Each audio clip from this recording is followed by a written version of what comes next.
Hey everybody, welcome to a Wednesday night here on the Cat Plus channel. It's not a dueling dealers night, so if you came here looking for that, you're in the wrong place. But we got a great show. Got Dan Brereton in the green room tonight. We're going to be talking about his current Kickstarter, which ends on Sunday, if I'm not mistaken. And we brought some art for sale.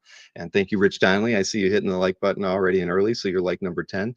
We already we got like 30 people watching right now, so we should be able to increase that number throughout the show. And without further ado, let me bring in a man who has not been on the channel in almost 2 full years, Mr. Dan Brereton. Has it really been that long?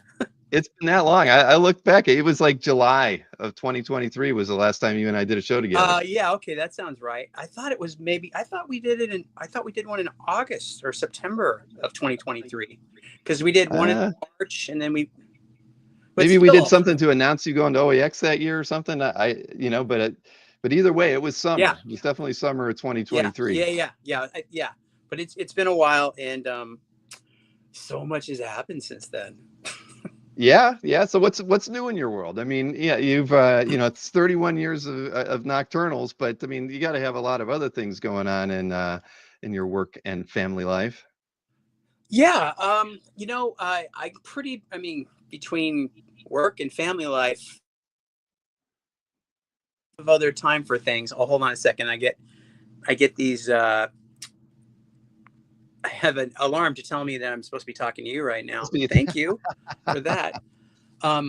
Yeah, between work and family and friends, and there's a lot going on. But that's kind of how I like it. I think after being a freelance guy since I basically got out of art school, pretty much. I mean, we're talking 1980, 89.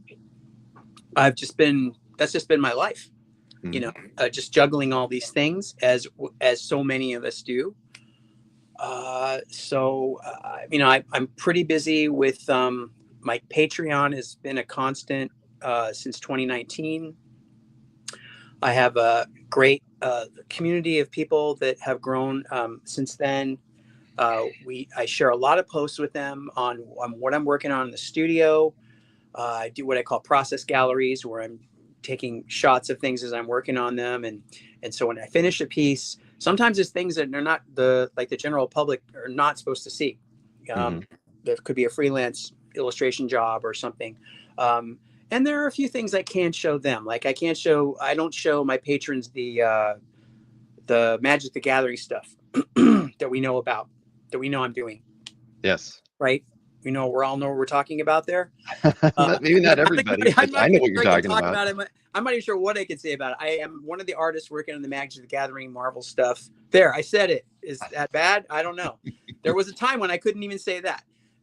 But I can't share that with anybody unless you come to my studio, But short of that, I'm very inclusive and very open. And I believe very strongly that is what these folks should be getting, as much as I can give them of what I do in the studio. So right now we're in my studio. My phone is sitting on my desk. I have at least one job on here I'm working on. I've got a whole stack of other things I'm working on. A lot of Patreon rewards. I tend to concentrate my commissions. I would say about 95% of my commissions are structured through my Patreon, which gives me a lot less headaches and a lot less anxiety, because it's much more organized. And I don't take on more than I can, bite off more than I can chew. Then the Kickstarters, the year that we did 2 art shows together, I didn't do a Kickstarter. I took a nice little break, and then I got back to it last year, and I put out a book called Phantom Fatale, an art book. And I'm doing another art book this year to celebrate the 31st anniversary of Nocturnals, which is also interesting because Dark Horse is putting out the first comic book miniseries that I've done in I don't even know how long. Seriously, I don't know when the last comic book miniseries. It might have been for Oni Press when I did Nocturnals Dark Forever back in 2000. So those 2 big things for me and for Nocturnals made sense for me to, instead of doing, like, say, the 30th anniversary, the 31st. Also, Halloween is on the 31st, And my editor at Dark Horse pointed out that's kind of a Halloween anniversary. Makes perfect sense. It does. So That's the first reason I thought it was the 31st, right? That it made sense there to you do it go. on I that mean, one. me too. Me too. It's a And good editor. I say my editor pointed it out because it wasn't just me, you know. Hmm. So yeah, that's, and also if you look at the iconography of Nocturnals and like some of the symbolism and things that are popping up in the artwork, you'll see the number 31, and that's why the number 31 is there, not because of the anniversary, because of Halloween, because it's such a huge part of the feel. And you know, most of the stories take place on Halloween or around Halloween, so it's a very autumnal sort of series. Oh, Sorry, damn it. that's all It's right. because I'm on my stupid. Phones are problematic. We're learning that every now and again. Hey, John, nice to see you. My friend from Ohio, and I believe one of your Patreon supporters, John Popa.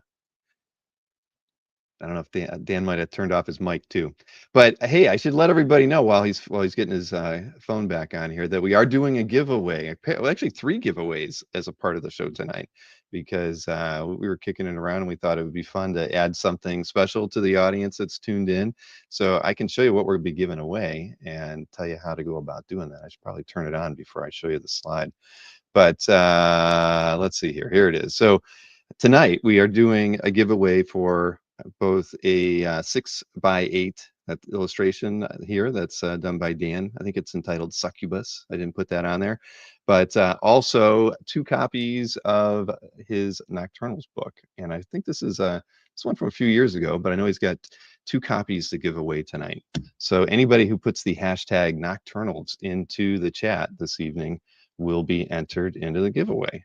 Real simple, right? I think it's pretty straightforward. Not exclamation point enter, Marcus. That was the good old days of whatever that other platform was that we had done. There you go. Stingray's in first. Thank you, Stingray.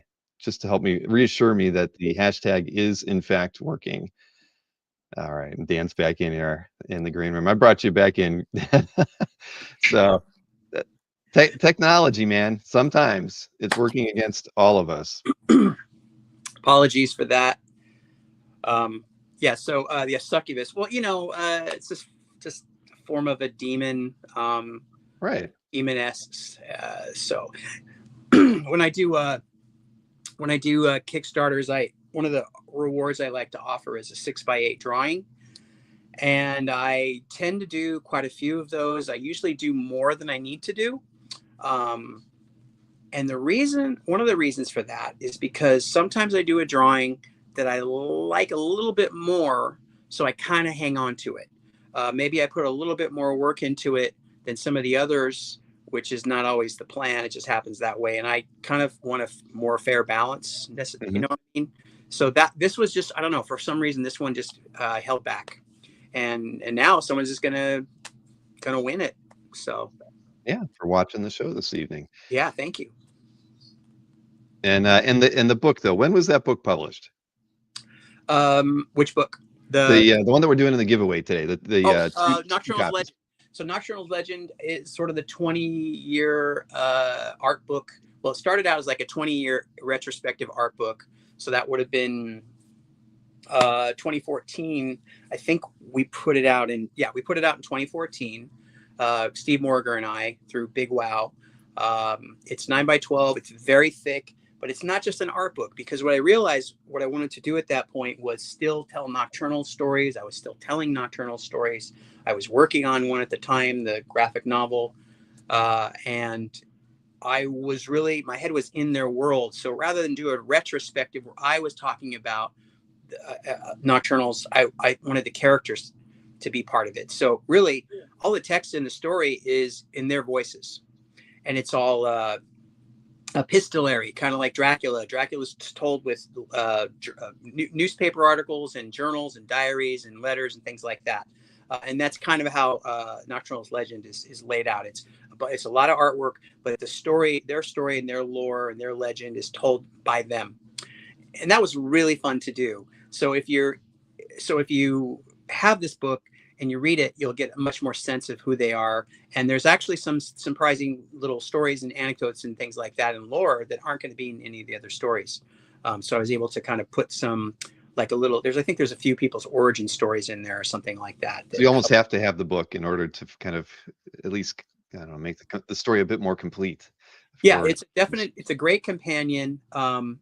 Also, so a couple of years ago, I think it was 2021, 2022, Dark Horse put out over the course of 2 years, they put out 2 big hardcover omnibuses. And I have one that I could almost reach, but I can't quite reach it. But they're big. I'm going to just give it a shot without, destroying everything that we've set up here. So this is volume 2. And as you can see, it's a pretty big book. This one's 420 pages. The first one's 320 pages, but they're both $29.99, which is a great introductory price for people who don't know the series or who do. But we did this. We did the first one and the second one. And Nocturnals Legend, the reason this is 100-page more is because Nocturnals Legend is actually, amongst all the comic book story, Nocturnals Legends is also in here. And oh wow, Nocturnals Legend, the book, is close to being out of print. We're offering a certain amount of copies through the Kickstarter, but once we get through those, they won't be offered again. There just won't be enough copies to do that. So it's a nice book to have. It's very beautiful. One thing it has that this doesn't have, and I'm not saying don't buy this. You should definitely have this because you want to be able to get all the stories. But one thing it does have that's kind of cool is a fold-out centerfold. It folds out the 3 panels, and it's like a lineup of Nocturnals characters, and that you won't find in the omnibus. So lots of things to recommend, one or the other. So I think that's a nice little, I think we're giving away 2 of those. 2 of them, yeah, Copies, yeah, along with the one 6x8 succubus illustration, right. And I will sign your copy as well. So perfect. So outside of that, I mean, do you work on, is there nocturnal stories that you're working on right now? I mean, what kind of projects are you working on, and what kind of timelines are they currently kind of projected at? So yes, I when I was finished with so we did a Kickstarter for a Nocturnals graphic novel that came out in 2017 called The Sinister Path, and that was a trade paperback. And I'm looking around because I have a copy here. I had a copy somewhere. Trade paperback and a exclusive Kickstarter only hardcover. So this is the soft cover, and we offered it not just the Kickstarter made it happen, funded it, but the we also sold it through the Big Wow art publisher thing through previews.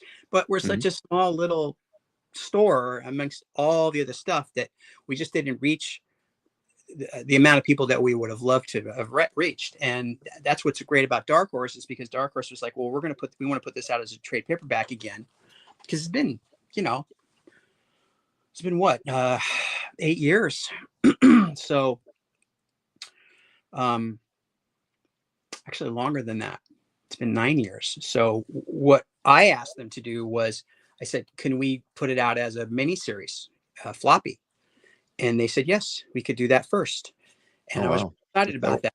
It wasn't written to be a floppy miniseries. It was written to be a graphic novel, but we had 96 pages. And so I divided them up in as an intelligent a way as I could into 4 issues. And then after that, I realized that in order for it to have the flow of a comic book, I was going to have to add pages. I was going to have to expand the story. So I'll show you some of the splash pages that I did, especially for this miniseries. So here's actually this one. This one's an end of issue splash page. So this takes place at the end of issue 2, I think, to kind of wrap up what's going on in the story. This is the splash page 1 for issue 4, and this is the new splash page 1 for issue 1. And so there's 8 new pages altogether on top of the 4 new covers, and then 4 new variant covers. So we have variant cover number 1 is Sean Gordon Murphy, which he did an amazing piece with all the Nocturnals, just blew me away. Second one, Mike Oming did a beautiful cover. Brett Blevins just turned in an amazing cover, and then Adam Hughes is our fourth guy we're still waiting on. But Adam says absolutely going to get it in by the end of the month. So if Adam Hughes says absolutely, everybody, okay, You gotta believe it. we're gonna hold him to absolutely. I'm quoting him. So, That's and kind of cool because that's like when they when Marvel had the UK editions, right? They always did a new title page for each of the books, and so you're kind of doing a very similar thing there by having these new like title pages and end pages added in to right, reissue them as floppies. I think that's pretty cool. I love that that they set the UK versions apart um, by doing that. I Mhm. mean, also having kind of like a variation on the cover. Sometimes it was a different cover altogether. Um, as a collector, it makes it more fun. But to be honest, to go back to doing a mini series, a comic book mini series from something that was graphic novel material, I really felt like this had to happen, and it was like a great opportunity because it was like, not only was it like, oh, I have to make new pages, it was like I get to make new pages. I was so excited. I carved out all this time to do it, and to be honest, I mean, I thought, well, could I have done more if I had more time? Could I just keep? Of course, you can keep expanding it, but that's what the next one's about, because Mhm. Path is the beginning of a trilogy. So the second one, because you did ask about that, and I am trying to get around to answering your question in my own way. But the second one is called Darkly. It's completely penciled. It's 96 pages, and I have been painting it slowly over the last couple of years. So that would be the next one that would come out first as a Kickstarter graphic novel hardcover, and then Dark Horse would either do a miniseries and then a trade, or just a trade. I'm not really sure what we're going to do. We're going to see how things go, but I have to get it done first too. But I've been working on that, so I have finished painted pages going for that. As far as my timeline for it, I would love to be done with it by 2027. Mhm. It's just I'm doing it under my own steam, so it takes longer.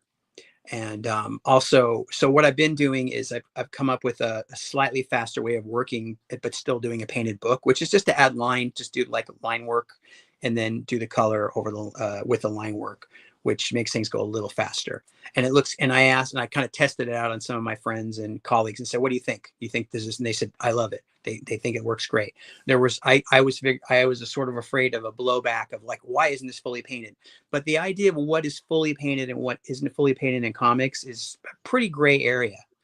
I mean, if a person takes an ink drawing and then does watercolor washes over it, oftentimes they call that painting. Right. Because I come from a different background, this to me, this is something I did earlier today. It's an ink drawing that I put some watercolor washes over just to start with. This is not necessarily painting to me. I'm painting this, but it's a drawing, so it's more mixed media. Um, I don't think there's anything wrong with doing both. It's actually been a real boon to my work. It's helped me not only save some time in a busy schedule without sacrificing quality, but it has opened up my work to, I think, people who like to see a graphic sensibility, a more of a graphic sensibility in my work, which is represented by line. And you know that because we sold so much of it 2 years ago. You know, Exactly.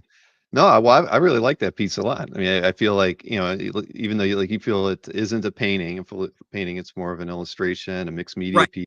right, But it's fun and it's different, right? It's yeah, it's it's maybe not what we expect to see from you, Dan, which in its own weird way is cool, right? I mean, because I think yeah, your style is very defined. I think when I think of your name, I can picture the colors you use and the way you do your anatomy, and something like that turns everything on its head because it looks finished, but it's different, and we see yeah, a little bit of a different process there by leaving parts of it a little bit, like you said, with the seeing the pencil work with it. So I right. like that. I really do. Well, good. I'm glad. I'm glad to hear that. I'm going to be previewing some of the pages from Darkly, some of the finished painted pages in the new Nocturnals 31 book. I've been toying around with the idea of doing that. I did it with Legend when I was working on Sinister Path. I have a Mhm. little scene at the end of Legend that you'll see is happens in the book, and that was my little jumping off point to kind of connect the dots. and I'm going to do a little bit of that with 31. So I'm really excited about this art book because it's not just a collection of drawings and paintings. There's a lot of new artwork in there. There's a lot of new artwork in there that's not necessarily Nocturnals related, but it's in the neighborhood.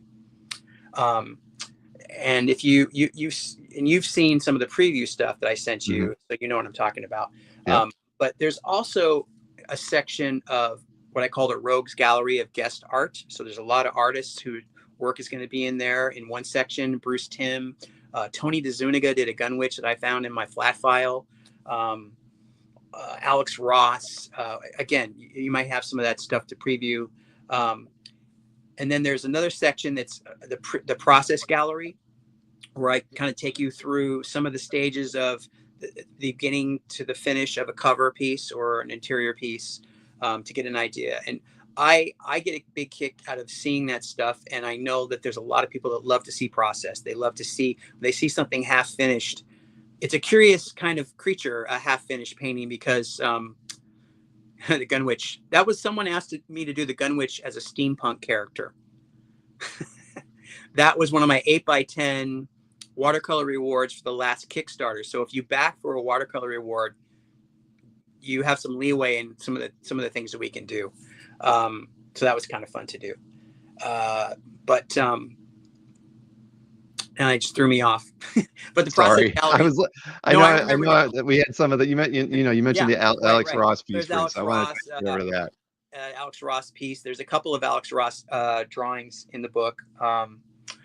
And I think there may be one painting in there that I think the painting has shown up in a couple of things in the past, but not recently. It's a painting of the raccoon, which is just beautiful. And I'll have that in there for context, because there's a drawing, did a prelim drawing. It's very beautiful that goes along with that raccoon piece.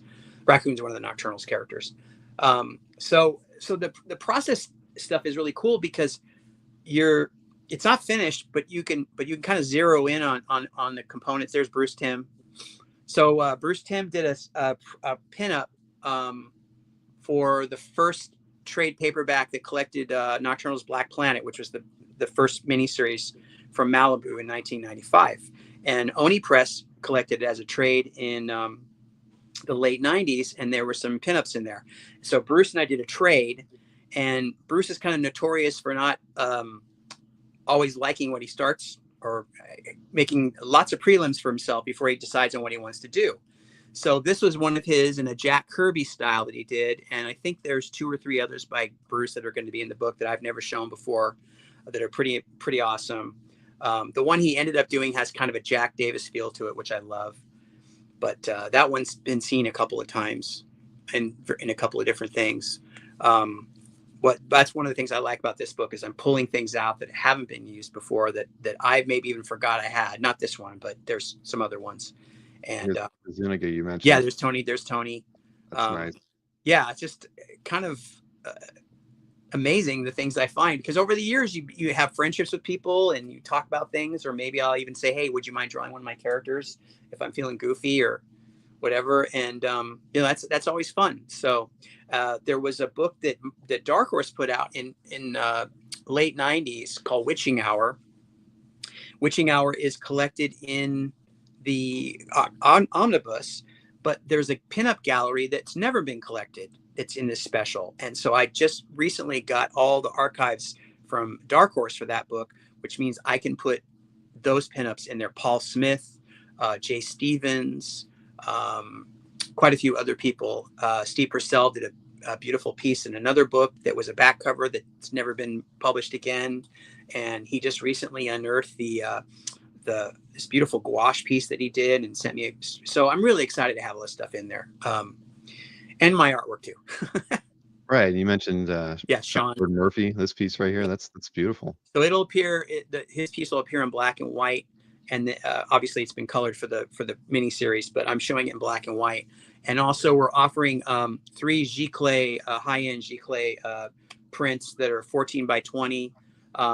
One is this piece. The other one is by Sveta Shubina, the Ukrainian artist who's so hot right now. She did a beautiful polychrome. And then there it is. And then the other one is one I did just as the the Kickstarter was launching. And those you can get by themselves. You can get 2 of them. You can get 3 of them. And then Civetta, we just found out this last week that Civetta is doing a variant cover for Sinister Path number 4. So Sinister Path number 4 will have a Civetta variant cover and an Adam Hughes variant cover. So if anyone ever needed a reason to buy the last issue of a miniseries, now you've got 3. Exactly. I'm pretty excited about that. It's fun. There's a Phil Noto piece that goes way back to 2003, I believe. Yeah, I always love Phil's work. Yeah, just so lucky to have had him available to do anything on an earlier project. So this one I don't think has been in print for a really long time. Probably, I would say 20, 22 years maybe. Nice. Yeah, that's great. Well, and you have a lot of fans in the business, so you get people that want to work on, some Nocturnals pieces. Have you gotten to preview what Adam's working on, or will it be a surprise for you? It'll be a total surprise. Yeah, I had a The feeling biggest that. surprise will be when I get to see it. That'll be the biggest. Well, not a surprise, but I'm to be honest, I'm just tickled that he even said yes, because we were talking at a show in last September, and I said, I always wanted to see if I could get you to do a cover, but you're so busy, and I know I couldn't afford you. And he just basically said, I'll work with you. And I was like, wow, okay. I mean, the fact that he was even willing to do one. So I thought, wow, he's in a really good mood today. I'm very fortunate. But no, I think also, the characters are just fun to draw.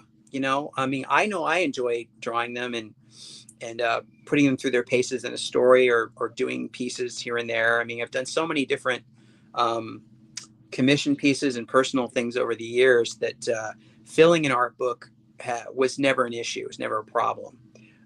And there's still a base of my readers that connect to those characters and want to see them. So I do get asked to do them a lot, and I see fan art all the time. If you I was just looking the other day, and I was posting anytime I found a piece of fan art on Instagram, I put it up as part of my story, and there was a lot.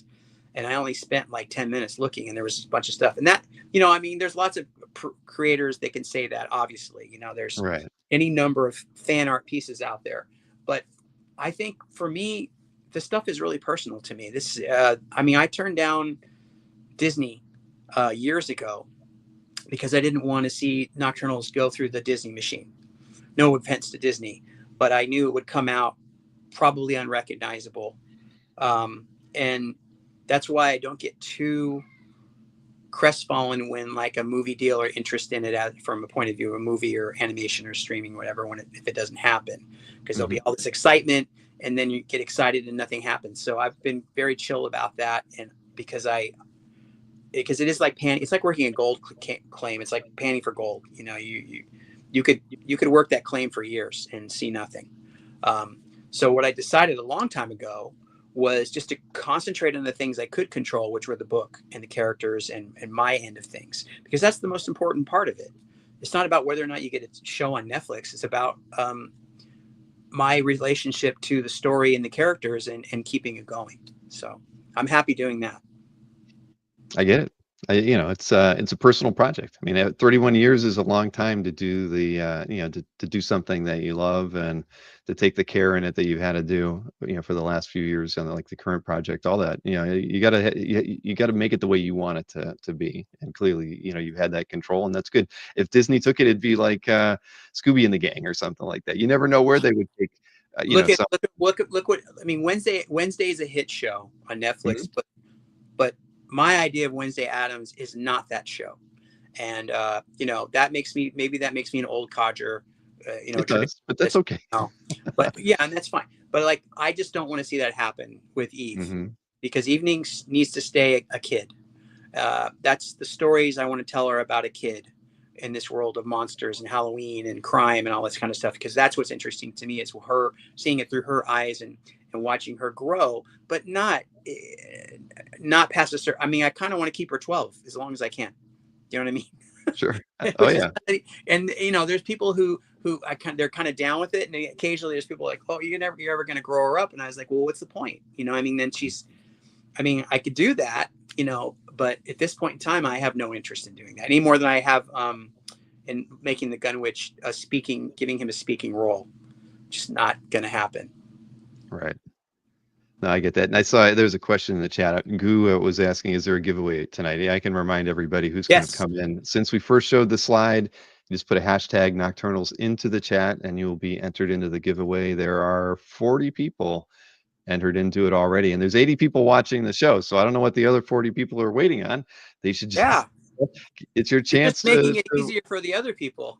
Right, exactly. Don't do that. The image on the left is a 6x8 illustration, and that's one of the giveaways tonight. And then we have 2 copies of Nocturnals Legends, the book on the right, that will be signed and we'll be giving away as well. But you can't you don't have a chance for the giveaway if you don't put in the hashtag Nocturnals into the chat.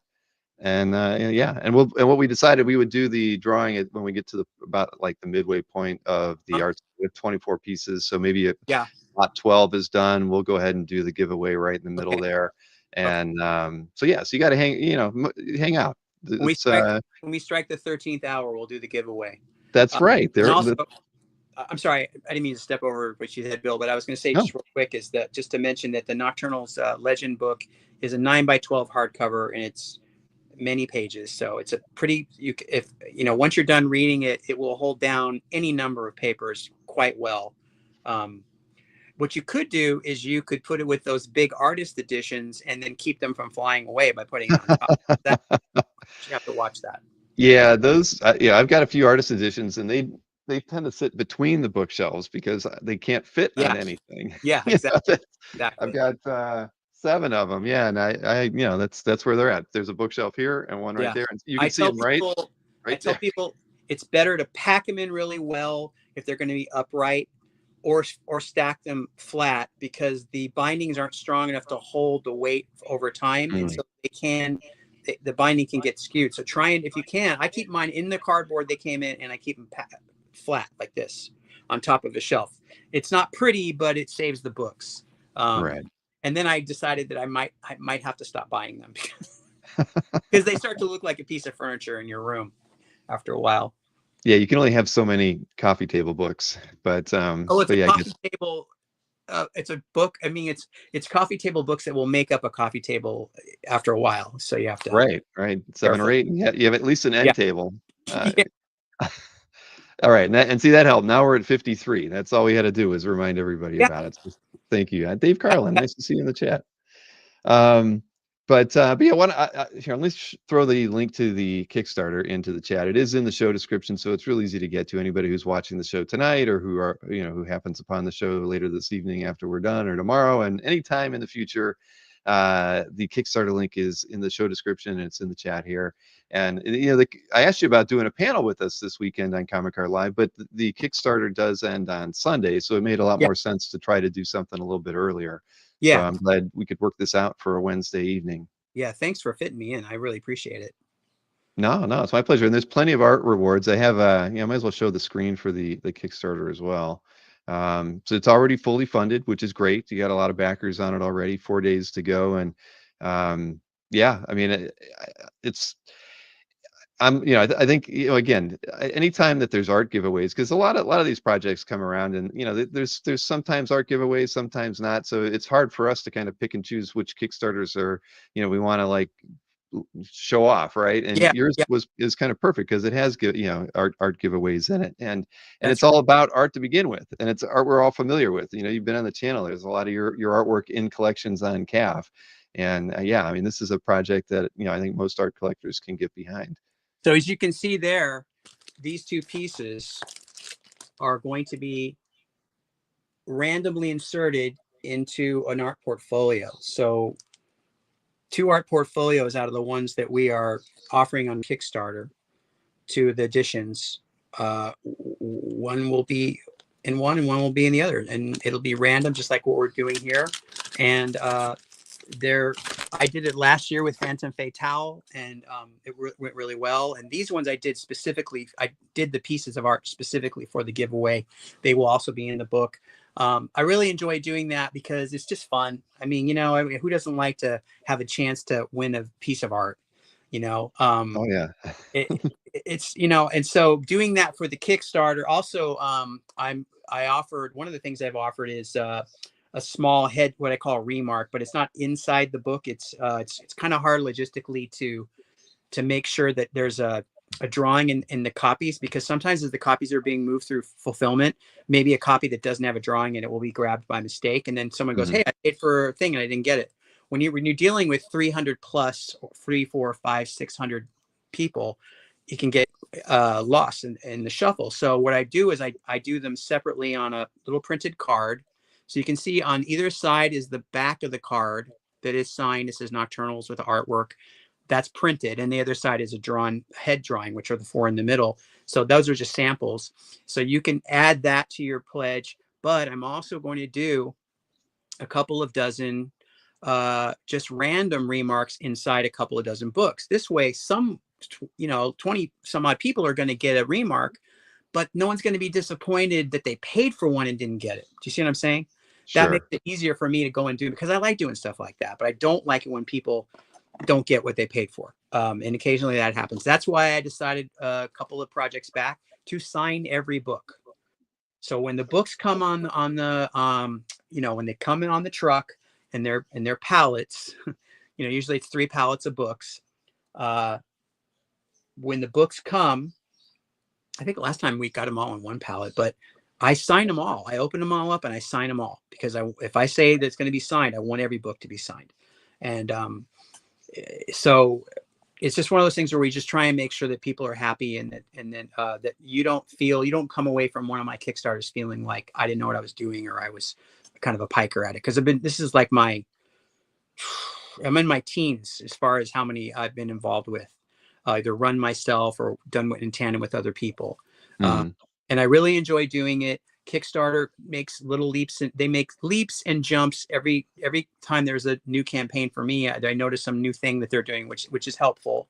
Like you can late back now through Kickstarter, which is really helpful, and they're adding other things because they've got backer kit to that's sort of like showing, you know what I mean? They're kind of showing them up a little bit. So now Kickstarter's trying to pick up the pace, and which is good. So it's I get really super involved in these things. I get new ideas for things I can do to make them more fun, because it's an event, and it's the one thing that is missing from and I'm not knocking, you know, the going to your comic shop and buying comics there tradition, because I love going to comic shops and buying comics. But there's something that you get from a Kickstarter that you just can't, it doesn't logistically work, which is you can get these fun things. You get a package, you get a box full of cool stuff when you order, and it's exciting, you know. And I have backed many projects like that, and it never gets old. What you're seeing on the screen right now is a sample of works in progress. So there'll be process galleries to kind of see what's going on, and because I do these, I shoot these for my patrons and also for myself. Because if I block in, like say where I blocked in Eve's face, if I block it in and I like it, if I'm painting and I'm painting opaquely with gouache or whatever, and something happens where the face starts to change a little Hmm. more than I like, I go back and look at that drawing and I go, okay, let's get back on track. And I started doing that a long time ago, before I even had a smartphone. Um, and then when Do you shoot a lot of? Do you actually shoot video as process and then kind of speed it up for people to see on sometimes the Patreon? sometimes I shoot video, little snippets of video. It's just that when you're working on something, it's much better, I think, to take a shot and say, okay, this is how much work I got done, and then like maybe an hour later, I got this done, and then we're working in stages. Because the video could just, I mean, I could be working on the Gun Witch's hat for like 20 minutes. I don't know how exciting that is to watch. So I put little snippets of like, here's Somebody will what I'm find doing. it interesting though, Dan. Yeah, I think so too. And if I could put that, if I was a way to transfer that into a book, you know, that would be cool to do. But I'm trying not to do a how-to book, an instructional book. But at the same time, I think there is something interesting in the process, because there's a lot of thinking that goes on when you're painting. You're not just being technical. You're also putting for me, I put myself in there, even if it's a montage, even if it's just characters kind of, I put myself in there. I think about them. What are they wearing? what's the expression, what's the pose, who are they, all those things I'm thinking about while I'm working on them. Just like as a writer, I'm thinking about them when I'm writing. So there's an Well, art portfolio that comes with it, which I've been doing an art portfolio, kind of the classic plates that are in like an envelope, an illustrated envelope, and then there's a cover sheet that's signed and numbered. I've been doing that for quite a few Kickstarters. I really enjoy doing them. It's kind of an old school thing. It's fun to do. This particular portfolio has all of my Sinister Path covers, the 4 new ones, plus the 2 I did for previously. And I think that's why some of them have like the pumpkin over them, because those covers haven't even been seen yet. Dark Horse hasn't solicited those. No one's seen those covers. So I kind of didn't want to like let the cat out of the bag too much. But if you look closely, you can basically get the idea. But that's going to be a fun one. yeah, I don't think you sent me scans of those, but yeah, no, that's awesome. I might have sent you scans of one of the covers. I think we're showing maybe one of them, but One of them looks. the original art that is part of the giveaway, that the 2 painted pieces are in those portfolios. Yeah, there's the cover of the book, so that one's in there too. Yeah. So they're in that. They will be put in randomly in one of those, in 2 of those portfolios. So I'm excited about that. I want to hear back from people when they get one. I want to hear them. I want them to write me back and say, hey, I got it.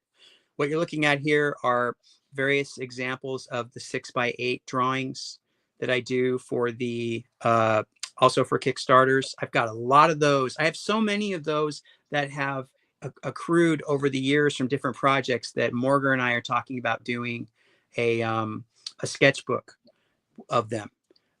So it'd be a little smaller scale, like 7x10, with the sketches in Hash there. can size, something. Yeah, I mean that might Or a little comic book big. size. Yeah, Yeah. probably comic book size. Yeah. But I think either perfect bound or hardcover. I'm not really sure. There's also a thing called a flexi cover. It's kind of in between, that I really like. And I'm thinking about maybe doing it for this one too, because I think that it lightens the load of the book. And when you're looking through it and you're flipping through it a lot, it's durable, but then it's easy to get into. And the way to explain what this is, the flexi format, is if you have a copy of the reprint of Jack Kirby's Bicentennial Battles, the Captain America Treasury Edition from the 76. Mm-hmm. It's they reprinted it in this format, and it's really cool because it has end pages like it's got the stitching around it, and it's flexible, but it's also sturdy, and it's pretty neat. So I'm liking that format a lot. That's awesome. So I think so after that, oh yeah, there was a couple of watercolor examples too. Yeah. 8x10s. Yeah, 8x10 watercolors. The drawings, I sit down and just do whatever comes to mind. A lot of times I do brand new characters in those drawings. Sometimes I do variations of themes, and then other times I do nocturnals. But I've done just whole dozens of like brand new characters, and you'll see those in this next book that we're doing later in the year or next year. But the 8x10 watercolors, usually I give people kind of parameters about what they want. I try not to get too far afield of the theme of the book. Sometimes people ask for video game characters, and I reserve the right to say yay or nay. But I've done a lot of things, a lot of interesting things through this reward that I might not normally do. Like someone asked me to do Dr. Phoebes, the Vincent Price character. Right. So I did one of those, and it came out pretty cool. I liked how it came out. So I'm putting it in this book because it's in that sort of neighborhood of what the Nocturnals kind of is about and what it's inspired by. Well, very cool. This is and you have some add-ons to some past books, it looks like. Yeah. And So a lot of back catalog. Sure. yeah. For sure. So where do you get everything delivered? Do you have a storage unit, or do you clear out the garage when 3 pallets of books arrive? All 3. So we have my main fulfillment person gets the biggest part of the shipment. Then I go and I pick up what I need. I go sign all the books. In the past, I have been in charge of doing the packing of the foreign parcels. Hmm. Not sure if I'll be doing that this time or not. The Giclées that are going to be mailed separately in a poster tube. I'm probably going to take care of those because I have to sign and number mine, and I have to hand number the other ones that aren't my artwork. So I'll probably take care of those. So I have a storage unit. Steve has a storage unit. Got the garage. Got the living room. You know, it's like a whole production thing. And then I actually have had some of the members of the family help out too when I need them to, like sorting the portfolios and things like that. So yeah, it's pretty busy over the summer. Or I think in this case it'll be summer, fall. But what we want to do is get the books into as many people's hands before Halloween or by Halloween as we can. Hmm.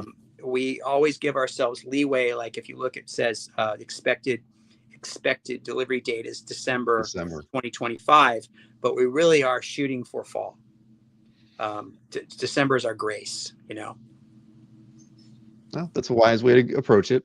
Yeah, definitely. If you can get it beforehand, it's Yeah, it's always better because that's not the norm with a lot of Kickstarters, unfortunately. But no, I mean, it seems like most of the work is already done, right? I mean, by and yeah. large, I think for you have the you production. have to have like I could take the graphic novel, the Nocturnals graphic novel I'm working on right now, and I could do a Kickstarter for it right now.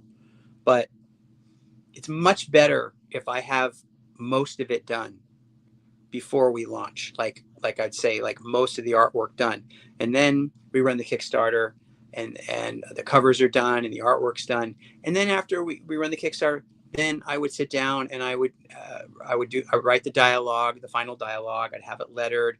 We would lay it out so that within a year, the book is coming out.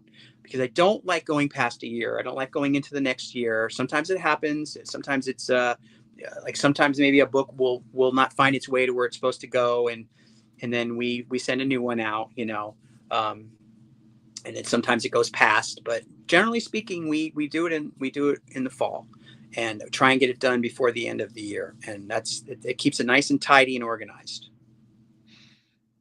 Well, that's the way to do it. That's So, my clay, by the way. I don't that piece is a 15 by 20 watercolor and gouache piece that I think we'll be seeing again tonight. yes, I believe that is one of the pieces of art that we have for sale. So, yeah, before we go there, let me remind everybody, I can see now we have 59 entries into the giveaway tonight with you just have to put hashtag Nocturnals. You see it right there on the screen into the chat, and you will be entered into the giveaway. And a reminder on the giveaway items, we've got one 6x8 tonal piece, Succubus there on the left, and we are giving away 2 copies of Nocturnals Legends signed by Dan as well this evening. So, but you can't win if you don't put hashtag Nocturnals in the chat. And it's easy. You can only enter once, and we randomly we let StreamYard, our studio platform here, randomly pick the 3 winners when we do this. So yeah, real simple. All right, we have no nothing here to gain on our side, but all fun No, for everybody in the chat. no, it's That's not what like it's all about. we're not collecting email addresses or anything like that. Nope. No interest in that. Just something fun, you know. I think we need more of that these days. Uh, You I do. I have done whole shows overseas where all the drawings were free. Um, the first time I ever left the country to do a show, I think, was in Scotland, Glasgow, in 1991, I think maybe, and maybe it was 90. But I remember sitting for a whole day and drawing pictures for free, and it was just what you did at the time. Now it's different, but sometimes you just, I don't know how to explain it. I think being an artist for a living and having to put a price on your work is not an easy thing to do. Um, I think that if in a perfect world, if an artist didn't have to eat, they would probably be giving away half of what they make because they want it out there in the world, you know. Hmm. So for me, the trade-off is I don't mind doing things like this at all. I don't think there's anything to lose from it. It's not about gain. you know, it's just fun. No, I agree. And we have we have panels this weekend that we weren't able to do with you, but we have several panels where we're doing giveaways because it is just fun to kind of Yeah. have something, an incentive both to watch the show, but also, you accumulate a lot of stuff as a Yes. business, right? And it's Yeah. always good to kind of get some of that stuff out into the world. With I have so doesn't matter many if it's a T-shirt. drawings. I have a mouse guard T-shirt on tonight that I won from something years ago. You There you know, go. Well, it's just you know, funny you never know what you're gonna get. when I'm cleaning out my studio. I'm always finding little odds and ends, like drawings and stuff, like sketches and things. And you're not looking to sell everything. Like people, do you sell your prelims? I don't sell my prelims. I like to kind of have them around to remind me, oh yeah, I did do that job years ago. Sure. But occasionally someone will say, oh, I like that. I'll say, well, here, you can have it. And at some point I'm going to have to do a hell of a lot more than that. I mean, more of that, because I am getting overrun by stuff. So the stuff starts to pile up and it has to go somewhere. Well, whenever I can help you unload some of your giveaway items, you just let me know. I'm happy to. You'd be getting some PR out of it, and we'd be putting more of your materials out there into the world. I'm happy to do it today, and I'm happy to do it in the future. Yeah. So yeah, remind me to kind of get a stack of things, and then maybe we'll increase it from three items in the giveaway to 10 or more. Exactly. Don't have an issue with that at all. I think that would be kind of fun, especially since, I mean, I don't know if anyone's interested in things like my blotter. Let's see. I guarantee you there are art collectors that would be happy to. I have a couple of blotter pieces. I think I have a Jordi Bernet blotter with a lot of faces on it, but there is a female figure in there, by the way. There you go. Oh yeah. It's not all Bigfoot guy art, but yeah. So there's all kinds of things like that, that come out, that sort of show up and pop up here and there. And as I've been going through my stuff, looking for early Nocturnals drawings, like say maybe of characters that didn't make it into the book the first time around, or made it into the book at all. There were several Nocturnals characters that were cut from the roster, or a villain that was changed. And I'm going to try and put some of that stuff in there. I don't want to, you have a limited amount of space to put like little odds and ends and little doodles in. But again, it's always a balance. Like how interested are people in seeing doodles of characters that never came out, as opposed to like a finished piece? And obviously we would rather have a finished piece, but I want there to be some kind of a blend. So I will never put in a doodle over a finished piece, just so you know. We're clear on that. I get it. But there are a lot of collectors that like to see the process too. A lot of artists as well. For sure. You threw it up there, Marcus and Prime One Collector said they'd claim that in a heartbeat. So it's true. I mean, that's why prelims are attractive to some collectors, because maybe you can't afford a published cover, but right. Prelim kind of it's drawn by the same guy that made that cover that you love, and it's part of the inspiration and the creative process. And it's part of the creative process for sure. It's part of their brain coming out on paper. And that's a lot of the stuff in my collection is the kind of small stuff, like I picked up some Jose Garcia Lopez stuff at the first OAX, and I couldn't afford, like some of the bigger pieces, but I got these beautiful prelims, and I love them because as a fellow artist working in the business, I understand the process and I understand what the thinking is, and I can see that happening on the page with an amazing, talented master artist. And to me, that excites me. I mean, in some ways, it's as exciting as getting a finished piece, because you see thought and you see a spontaneity and these things that sometimes go away. They're not in the finished piece anymore. Also, another thing is when I go through my brushes, I keep them I kind of have a rubber band that has about 50 or so used brushes. And a lot of times I throw them in with a piece of artwork. Like a lot of my patrons probably have some of my brushes from I know some people have getting your, I mean, I feel like you have to draw the line somewhere, but like old palettes and things like that, this is like which I think is kind of fun. I don't know how many people are interested. Like sometimes I have these kinds of things I find, which are little roughs for pages. This is a rough for a page from Sinister Path, actually. So this is what my story stuff looks like when I'm writing the story out. I write it in storyboard form, basically, and then but that's after I've already made copious notes and written out a kind of plot with some key dialogue. and then I sit down and I read that, and then I sit down and I start doing the story. And sometimes things change, and sometimes things stay the same, or it's a little both. But again, these are kind of things that are just all over the studio. And I have I have other things that I found of other artists. Oh, speaking of, like doodles and things like that. Let me see if I can let me unplug my phone. So Oh, thing over, but I want to show you that something. page prelim was nice. I mean, that's the kind of Yeah. stuff we people want to see. So Honestly. I was at WonderCon a few years ago, because I've been going to WonderCon the last few years, and I was sitting next to Michael Cho, and we were talking, and super nice guy, really talented artist. And I saw this thing on his table, and I asked him about it. Just all these drawings of Batman, these Batman heads. And I said, I go, what is that? He goes, oh, I was at a panel. I was just doing this while I was at the panel. And I go, wow, that's gorgeous. He goes, really? He didn't think much of it. And I really liked it. And he said, do you want it? Because, I'll give it to you if you. I go, yeah, is it for sale? He goes, no, I'll just give it to you. So yeah, he signed it to me. And let me just tell you something. I was tickled pink. Heck And yeah. my studio, because I love it. Okay. And I'm the same way. I mean, I may do something that I think nothing of, and then other people were like, they're tickled by it. And I don't always understand why, except that I know why I might be.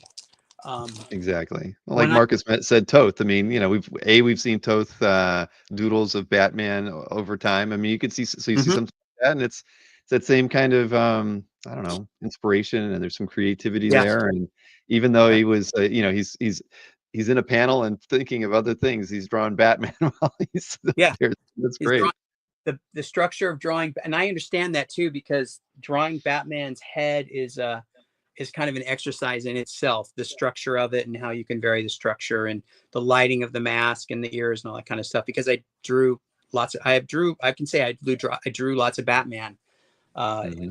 and so I had to get that down. And maybe there's part of me that relates to that, but I also just really like those little drawings. Those head drawings are great. That the and then what's interesting about that, from the point of view of being Michael Cho, is that you don't see a lot of that in his finished work. You don't see that spontaneity and that looseness, and not necessarily all the stark lighting, because his work is very Right. His work. graphic. It has I was gonna say lighting. his work is very controlled and graphic. Yeah, Yeah. exactly.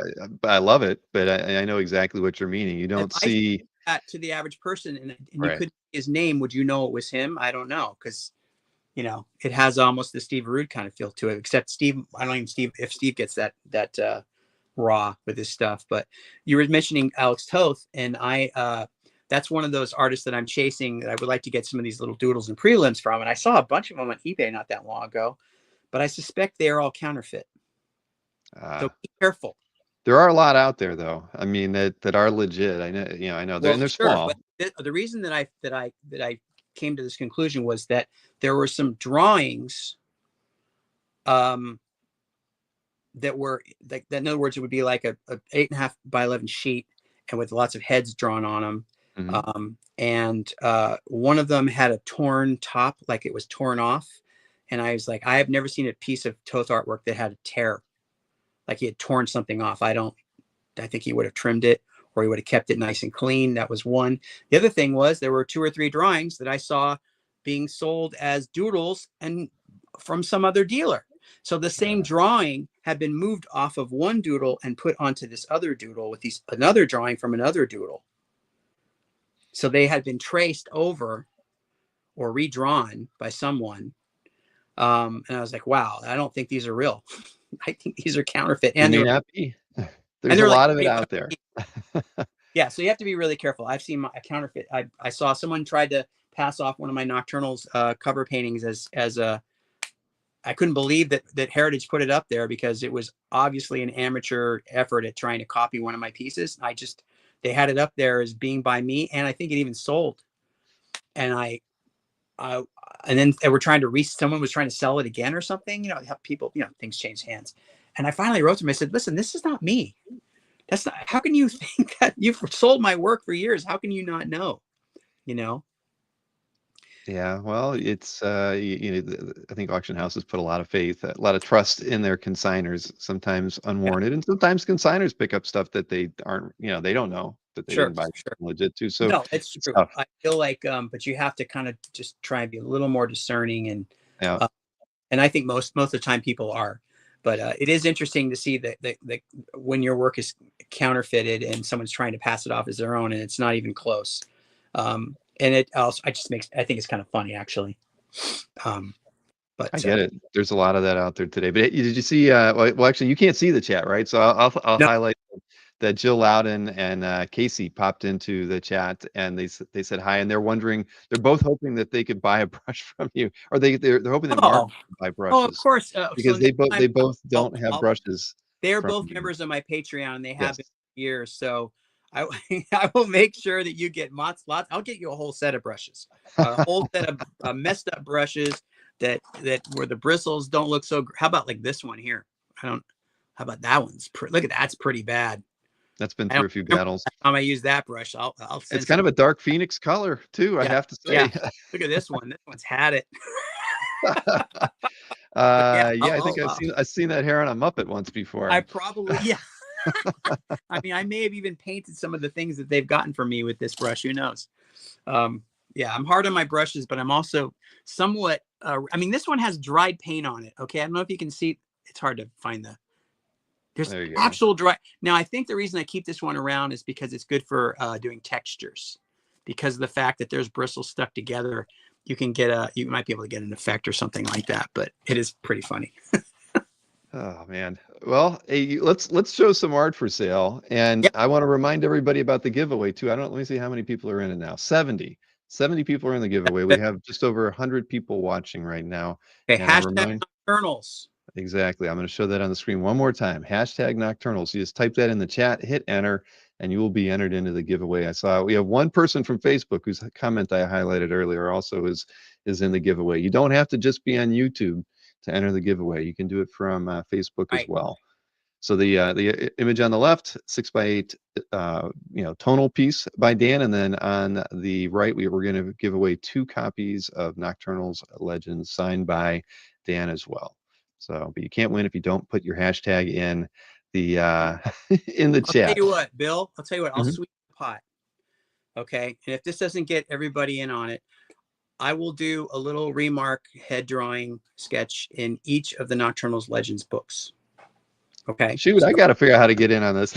they won't go out. They will have my signature and a little head sketch inside. Okay. I mean, if that helps. I think that's going to convince everybody to get in Yeah. on it now. Yeah. And That's that gets me nothing but just extra work to do. So really, I mean, just because it's fun. right. And I should let everybody know I don't the art isn't in my hands yet. Anything that sells tonight, Dan's gonna be sending to me, and then I'll be Yeah. the one sending it out. I'll be taking care of the invoicing for the show as well. But that's a little different than the norm. But this kind of came together at the last minute. So Yeah. this, that's how we're handling it tonight. We But did.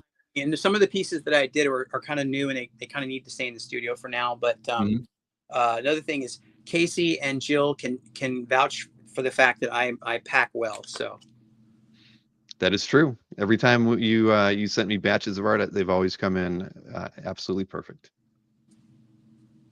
So there's that. So when it comes to shipping, and I don't have any slides to show because I'm in the wrong studio, as it turns out. I don't usually show shipping or anything on here, but shipping is just $30 for US. We do 65 international for anybody who's staying up really late in Europe tonight, or I guess getting up really early someplace in the Philippines or wherever else you might be watching the show from. And just outside of that, how do you claim artwork? Every slide we showed tonight's got a lot number on it. If you're on YouTube, I would encourage everybody to hit the live button. It's down in the lower left-hand corner of the screen, or even refresh your browser. Either way works. But bottom line is if you want to be as close to live as everyone else, so that way when we show a slide, you have a chance to claim it. Because otherwise, you might have been buffering the last hour that we've been talking. You could be 15 seconds behind everybody else, and you don't know it. So that's always a good reminder. And you could hit it a couple times while we're showing the artwork just to be safe. Yeah, there. I think even I'm not looking at the slides, but I think I covered everything, Dan. where are we at now with the giveaway? Let's see. We are at 73. I only got a couple there. Come on, everybody. We're doing a remark in the books. we have 103 people watching now on both Facebook and YouTube. All right. Well, we can only do what we can only do. We can't type it for them. So, uh, and I could probably do it right here from the chat for myself, but I will not. As a employee of the company, I'm not eligible to win a giveaway. Dan, I'll tell you, one time last fall, we actually were doing a giveaway, and my name came up. I don't know, because I think I put it in there for fun. Oh no, I was in there because I had it was a mystery sketch giveaway thing that we did, and so Mhm. my name was in it because I exported the list of people who bought mystery sketches. So I ended up being in it. I was dumb enough not to delete myself out of it, and my name came up, and Oh, everybody, I got, everybody said rigged and all that kind of stuff. So yeah, can't go through that. And I did yeah, not take it. There we yeah. go. Those sketch things are fun. I heard aren't you doing another one pretty soon, or did you already do it?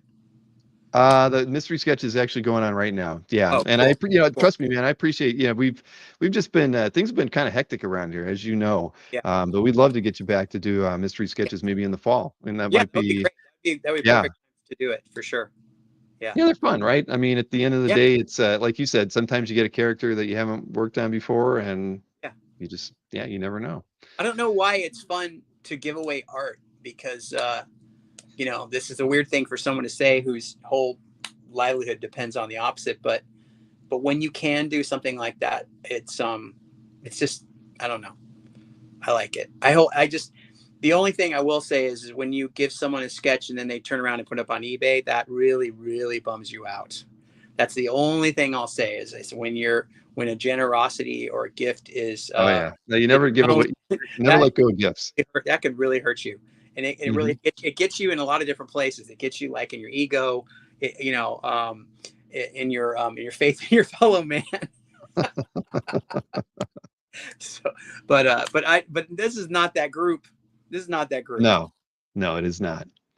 But all right, well, let's get started. We got 24 lots to look at. I think I put them in low to high dollar wise. I think that's the order I have Okay. things set in. So that works, right? I think Yeah.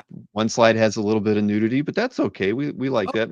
My daughter made the slides, and she's always, my younger daughter, always has Mhm. a habit of putting in a bar on it.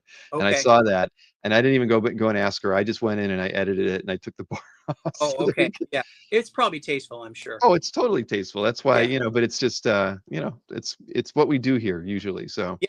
Yeah. uh, It's an extra service you provide.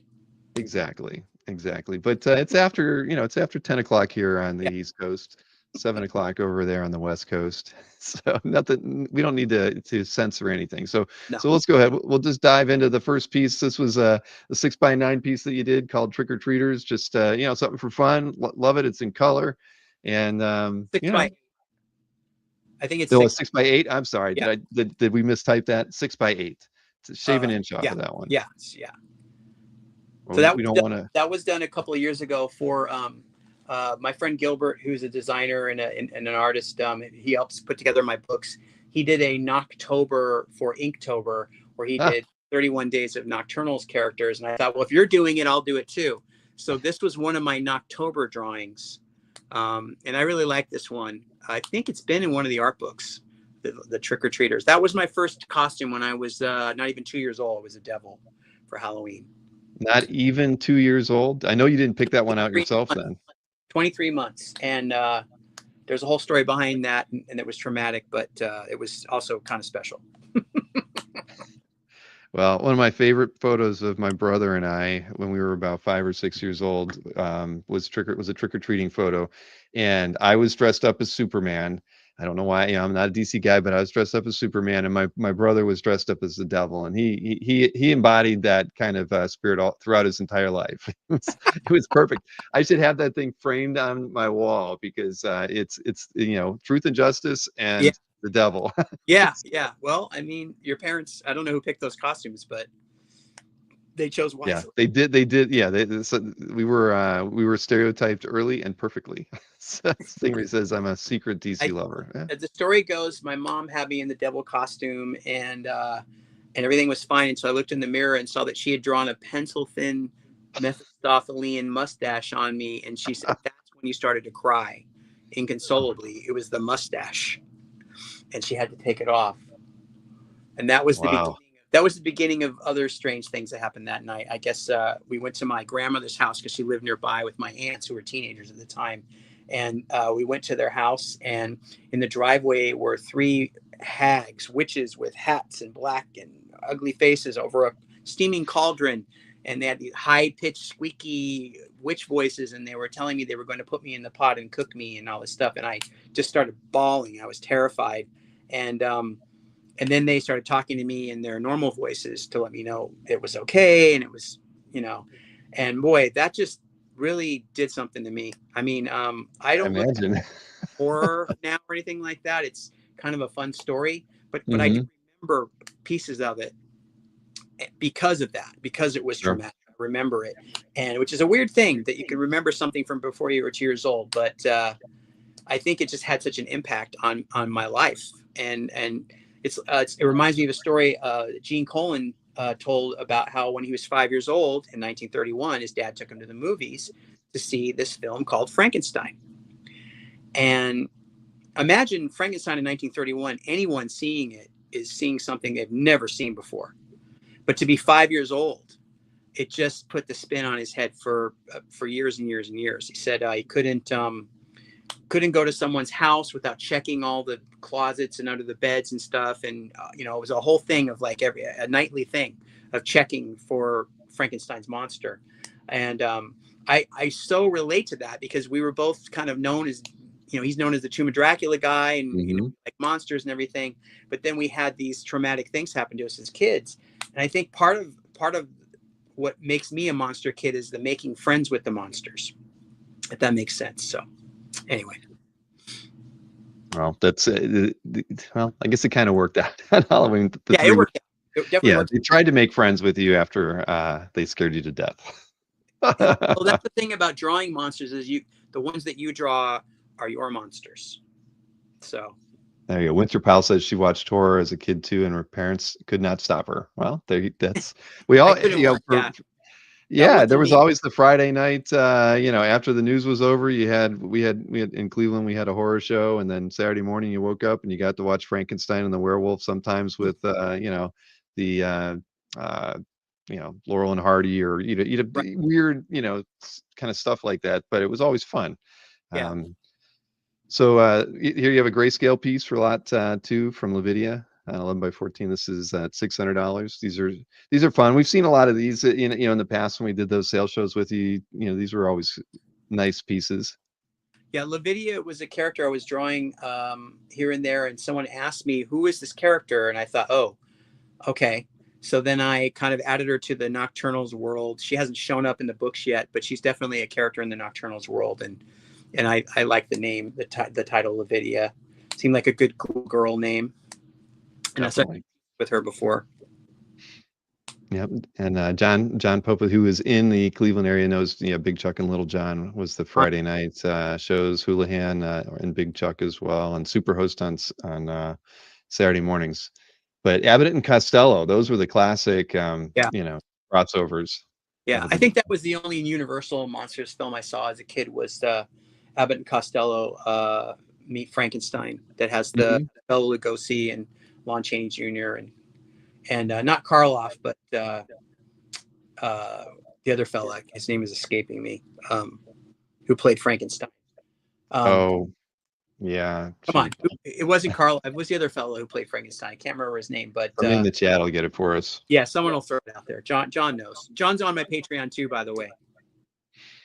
John always gives me good monstery type characters to draw for his rewards, his Patreon rewards. But that was probably one of the. Chaney? What's that? Lon Chaney? Lon Stingray Chaney, says? the Wolfman. Bela Lugosi was, Ah, that's but right. Frankenstein's monster was played by the other fella. Oh, Glenn Strange is what Glenn, Donnelly and Musso. Yep. Glenn Strange, yeah. There And we I go. love Thank that you, movie. guys. I never get tired of watching that movie. But I was not a big fan of horror films as a kid. I had too much of a overactive imagination, I guess. So I would have to, I could watch a movie like that and then I'd have to go to bed and sleep in a dark room. And those two things did not go well together. Mhm. So.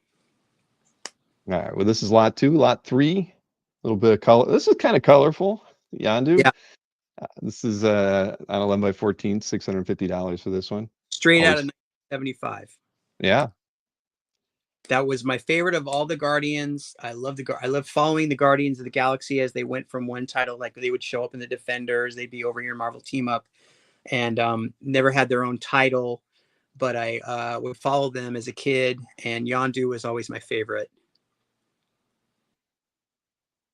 No, well, come on with a mohawk like that, and Yeah, this is fun. You got the yeah. Kirby Crackle in there too, Oh yeah, the which Kirby. adds a little bit of fun to it. That's so this was one of those pieces I was talking about where I'm doing the line work and then watercolor and gouache, and it really lends itself to that sort of Bronze Age kind of comic book sensibility. So those are really fun to do. I mean, I could have gone and done more modeling with color and value, but to be honest, part of the appeal for me was that kind of colorful sort of graphic effect that you had from just reading from all the comics that were being printed back then. No, agreed. It has that that same color sensibility from that era too. It really does. So and I threw up the hashtag Nocturnals as a reminder about entering our giveaway. Everybody, we're on lot 3 here. 9 more to go, and we're gonna do our giveaway. So 115 people watching right now, and if you would like to be entered for a chance to win a piece of art and a couple books with a remark in them, you want to be able to do that by putting in a hashtag Nocturnals in the chat right now. So this is lot 3. Lot 4. A little bit. This is on 8 by 10, done in 24, if I'm reading that right. Mm-hmm. And it's $700 for this one. And again, you get the Kirby Crackle. You got to have it with You get a big art Apocalypse like this. background there. It's the Apocalypse Kirby Crackle. So I like to do Barda. There's another Barda in here. I like to do her in her battle costume, but this was one of the few times I've done her in her her sort of leisure suit, and that was really fun. She's a great character. Oh yeah, no, it's you've done her a few times in Yep. the shows that we've done, and I know there's more pieces on CAF that I've seen of her as well that you've done. So yeah, so where are we at now with the what's that?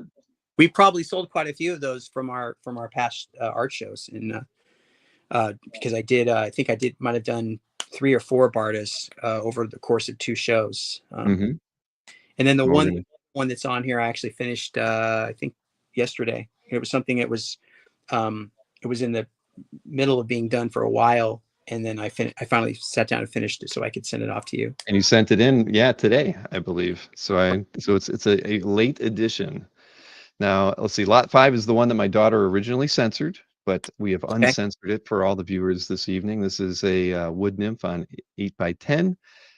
Fully well rendered, as we like to say here on the channel. $750 for this one, and see, very tasteful. Dan, there's no reason to censor this one. 8 by 10 watercolor and gouache. I really like the colors on this one.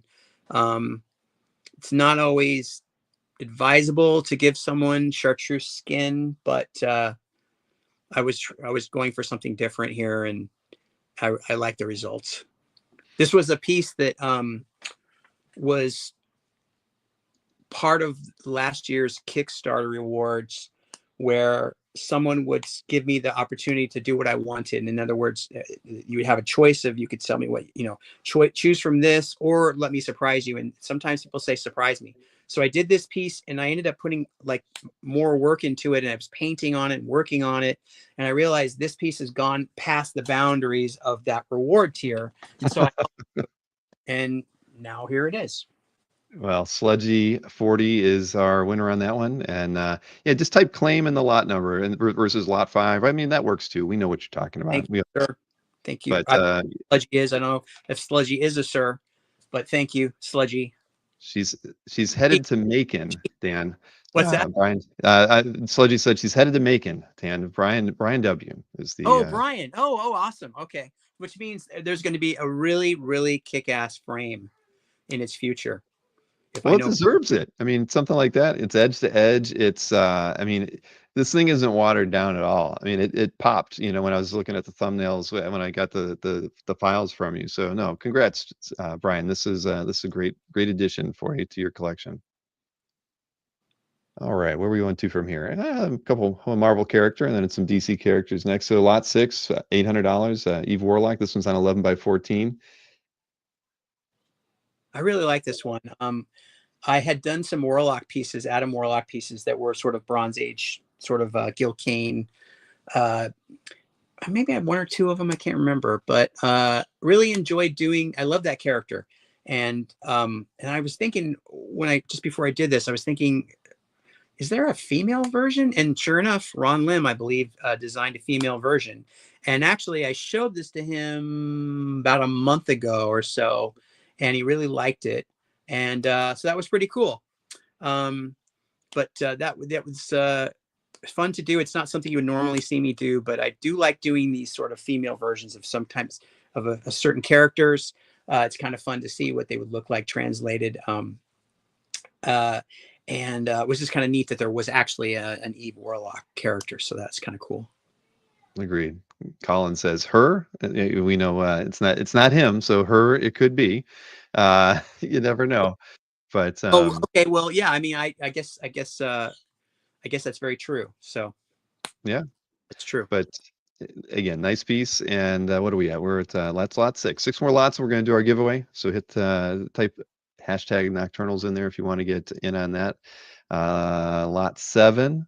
Switching over to Orion here. This one's on 10 by 14, $800. Great pose, and just again, it just has that fun spirit. A little bit. It feels a little Kirby to me, but a lot of you in this one too. The dark And cameo. oh, of course, yeah. Well, it's always it's like getting a second character without getting a second character in your piece when something you get something like that thrown in there. I like it was kind of I was going through this sort of phase where I wanted to do more cosmic characters from the 70s, and it's just really fun to do. You don't have to hold back on the colors, and obviously you're thinking about Kirby the whole time you're doing it, so you want to kind of do some justice to that. But yeah, that was a fun one to do. I had done Barda so many times. I was like, okay, who else do I want to do? I mean, I don't think I don't think I've done a dark side yet, but I will. I will. Have you ever drawn Galactus? I don't feel like I've seen a Galactus. I have. One of my patrons got a Galactus Nova Silver Surfer piece for me last year before last. I believe that piece is in the Femme Fatale art book. So Cool. yeah, so definitely. Galactus is he's a little bit of a challenge. Well, I mean, But because perfect for some Kirby Crackle if you're going to get the surfer in there as well.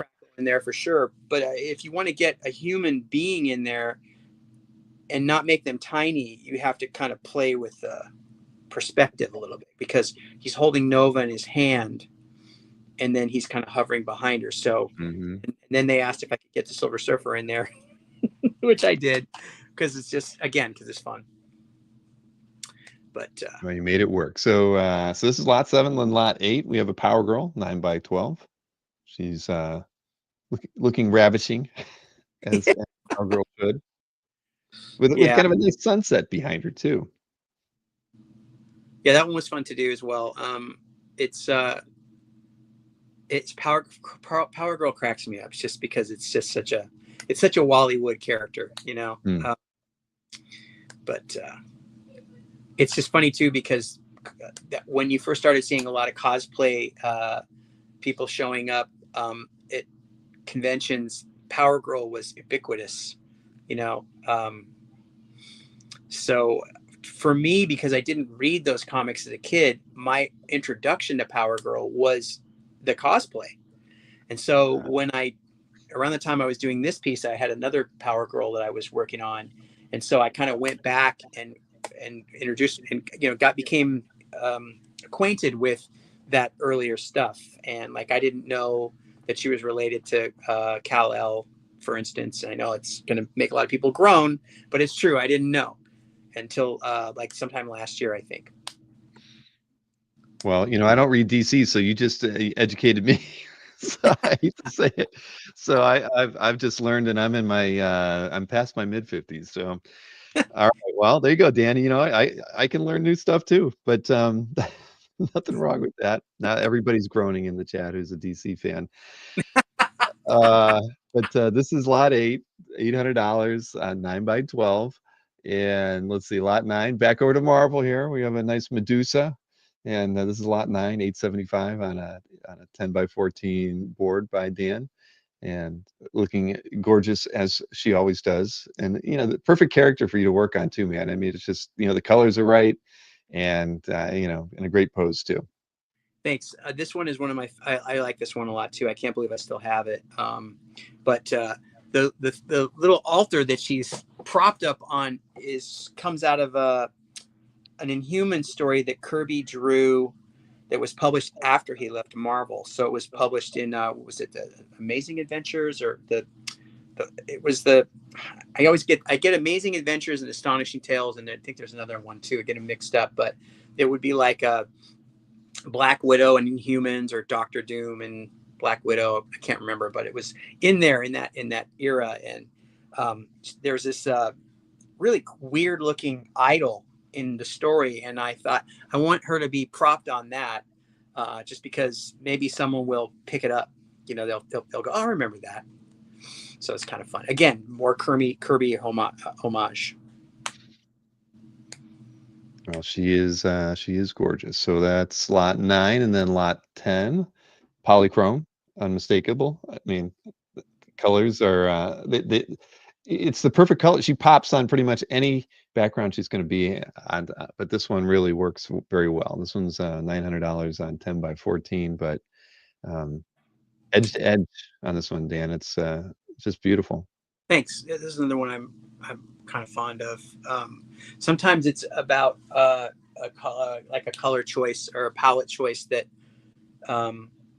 you get this idea that you want to try out, or that you've done before, and trying to make sure you can pull it off. And so there's this sort of strange, warm tones in the foreground, but then the cool. I don't know. I'm happy with the way the colors work on this one.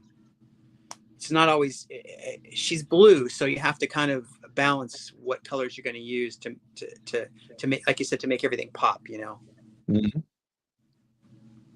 it's gorgeous. So the Her, tones are the orangey brown. I mean, it just really, it works really well.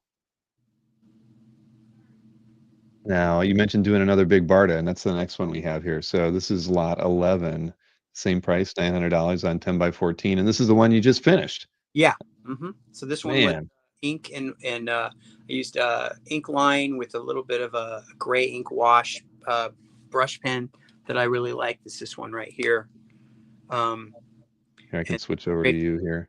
What I like about this brush is that I can go with a mid-range gray, or if I dip it in my water jar, I can go lighter with it, and then kind of set up the light and dark, the light pattern, and then go over it with color. So you saw that with some of the other pieces too, like the Power Girl was done that way, and this one too. So I do a value drawing, and then I go in with the color. And this one has some interesting, like reflected, really hot reflected color, and on the side of the figure, it's sort of fill light stuff, and these kind of strange cosmic clouds. And yeah, and I try to do something different with the color of the background and make it more neutral, and that way the bright primary colors come out more. So I was happy with the way this one came out. And again, I just finished this yesterday. Oh, very, very nice. Now, we have one more lot before we do the giveaway, so I'm going to just remind everybody one last time that you need to put a hashtag Nocturnals into the chat. We have 120 plus people watching right now, and we only have 82 who have put hashtag Nocturnals into the chat to have a chance at the giveaway. That's 40 people that are watching this stream right now that have not drawing, and 2 books with 2 remarks. Exactly. So we're giving away the 6x8 succubus tonal piece on the left, one of those only, and then 2 copies of Nocturnals Legends with a remark in them. Now, offered exclusively by Dan during the broadcast. We didn't talk about that beforehand. So, but you can't win if you don't put a hashtag Nocturnals in the chat. All right, and Dark Phoenix has said that she'll be getting a, true painted piece of Big Barda from you at some point for sure. Oh, good, good. I hope so. I hope so. That's a good choice. All right. Well, let's see. We'll go ahead and take a look at lot 12, and then we'll do the giveaway. So lot 12 is a Tarzan, an 11 by 15. And was this done for one of your books, or was this just kind of something done for fun? Yes, it was done for fun. It was. I think it's the first time I've ever painted Tarzan. Number one, I'm actually doing a Tarzan in Law piece for one of my patrons that I'm going to try and have done here in the next week or so. But what happened was, so there's a, I was at a Edgar Rice Burroughs convention that happens every year out here in Northern California, and it's a group of it's a what is it? What do they call themselves? The Northwest Mangani, West Coast Mangani Society, but it's like the middle Northern California group of ERB Tarzan enthusiasts. And there's a 2-day show every year, and quite a few of my friends, Bud Plant goes every year, Thomas Yates goes every year. And so I started going about, I don't know, sometime before pandemic, a few years before pandemic. And it's fun. It's fun. It's one of the smallest conventions you'll go to. There's just, I guess, because maybe there's just fewer and fewer Edgar Rice Burroughs fans, but it's so fun to do. And you get to see Tom Yates sing, Ape Man by the Kinks, which a pickup band of people like Dan Parsons and some other folks, and it's really fun. But I sat at my table where I have prints that I sell, and I decided I'm going to paint while I'm here. So I brought my paints, and I sat down while I was there, and I painted this, drew it, painted it while I was at the show. So this was completely done at the show. And this year, it's going to be given away as a print at this year's Mangani show, which is at the end of the month. So I wanted to do something that felt more like the traditional, maybe the sort of the pulp sort of feel. That's why it has kind of, but also I really love John Buscema, and I love Hal Foster, and I love Joe Kubert's renditions of Tarzan. So it's not always easy to figure out which one of those you want it to be, or which way do you lean, and you also have your own sensibilities. So it was really fun to do, and it's all watercolor. I'm pretty sure it's all watercolor on watercolor paper. So it's gorgeous and very fitting of a ERB sort of style, I think. So yeah, no, this is great. Now, this was our 12th piece, so now we can do that giveaway thing, Dan. You want to see okay, how it works? yeah, I do. All right. So anybody, I saw we got quite a few people in the last minute there. So we got it up to 93. Who put a hashtag Nocturnals in the chat. Okay. We're gonna run this thing 3 times. So the first 2 are for the book. The third one will be for the art. So just keep that in mind. The book is going to go to the third name that we draw. So we'll go ahead and click this thing to get it started and see who our first winner is for the remarked book. Seeing a lot of Patreon names here. It's really glad you guys could show up. All right. Well, Bedroom Beethoven's has gotten the first remark. Congratulations, BB. I guess we'll go with that. And that's what you have in your little avatar there too. But Bedroom Beethoven's. Awesome. And so that's remark number 1. So we hit the draw again here. We'll see who gets the second remark.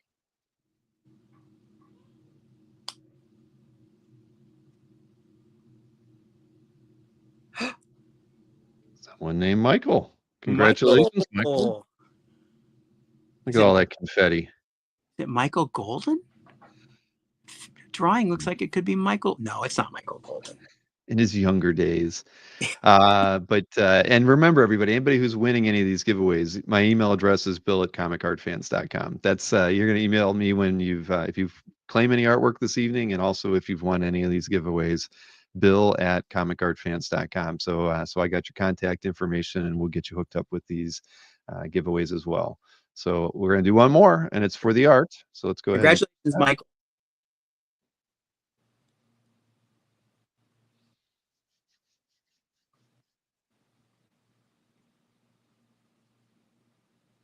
Alberto Gonzalez. How is that possible? Our Captain America, our number one Captain America fan in the chat has managed to walk away with a piece of art. So Alberto Gonzalez, congratulations. I think I know this fella. Congratulations. He's saying, yeah, he's actually gonna make a special appearance on my show tomorrow night too. Oh, We've got a small unboxing of a piece of art that he got in that we thought would be fun to cool. open in front of an audience. So congrats, Alberto. Cool. I just sent him a pair of socks in the mail. It had Captain America on them. Oh, wow. The guy's he's winning every day of the week. I don't understand it. I tried to make a Captain America costume when I was like 8 years old, and boy, it was pretty pathetic, but he was always my favorite superhero back then. That's so cool. Yeah. Yay. Well, congratulations, Congratulations. Bedroom Beethovens, Michael, and to Alberto. Email me and we'll get you set up with these giveaways. Unboxing alert. All right. Yes, I've not sent you a pair of socks yet, Marcus. Something, I'll when the right thing comes I'll across send a pair my of. desk. Okay, come on. I'll send a pair of. All right. They'll be laundered, just so you know. All right, we got 12 more pieces to take a look at here. So next one is pretty cool. We got a this was, tell me what this was for, because I was trying to look it up. I mean it's amazing. It should be on something. But what was this done for? For Oh, fun or you're for clients? it was okay. So I have a friend who's an animation writer, Henry Gilroy. He represents a charity called Kepler, which benefits refugee children. And they've done, let's see, 1, 2, 3, 4 years worth of art auctions. The first one was Refugee Superman. The second one was Refugee Mandalorian. And I did a piece of art for each one. And this one was for Year of the Dragon. So this was the first piece I did, which is like, what is it, 14 by 20? And it Yeah, was very huge. ambitious.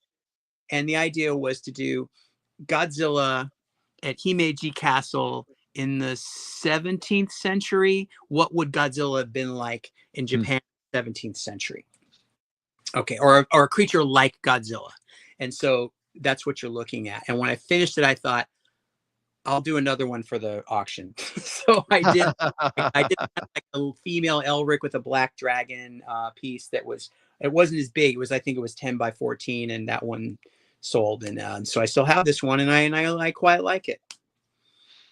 I can see why. I mean, it should be used on something published. I mean, it's just that nice. I mean, the stark black border at the bottom with the orange at the top. I mean, it has a pulp feel to it. It just feels like it should be on a poster for, yeah, you know what I mean? It Yeah. should be used for something. It's gorgeous. It appears in last year's art book, Phantom Fatale. I'm pretty sure it's in there.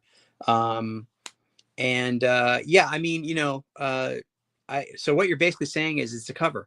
Yeah. But the cover for, we don't know yet. So maybe one of these days, who knows? But you could own this piece and you could frame it. And let me tell you something. In person, it's very stunning because it's watercolor, and you see how you see these kind of dark areas of red in the sky. That's because of the way these things scan. But when you put it up on the wall, it's just a beautiful red.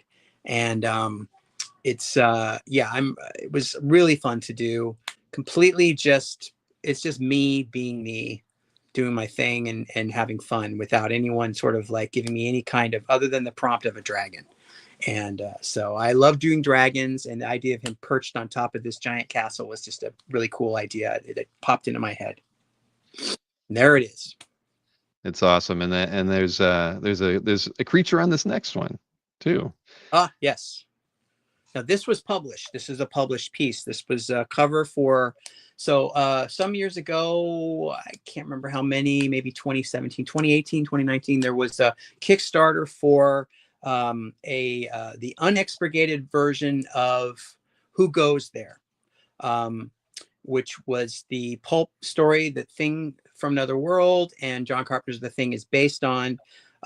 So what happened is the family of the author found a manuscript that had an extra chapter or two, and they kickstarted it, and it did pretty well. And I think Steve Bissette did the cover. No, was it Steve Bissette or Bob Eggleton did the cover?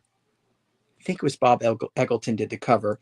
And then they published an anthology of short stories called Short Things. Not a great title, but it was called Shorter Things or Short Things. And the idea was they were stories set in the world of the Thing. And they asked me to do the cover. So that's the cover for that book. And so I did the wolf standing over the ship that's about to show up and be his ticket out of the Antarctic. And then a lot of the rest of him was off, wrapped around the back of the book. So it was a wraparound. So you saw the wolf and you saw the cliff, but then when you turned it over and you looked in the back, you saw all the rest of the monstrosity behind him. So it's a lot of fun to do. Monochromatic watercolor and gouache piece.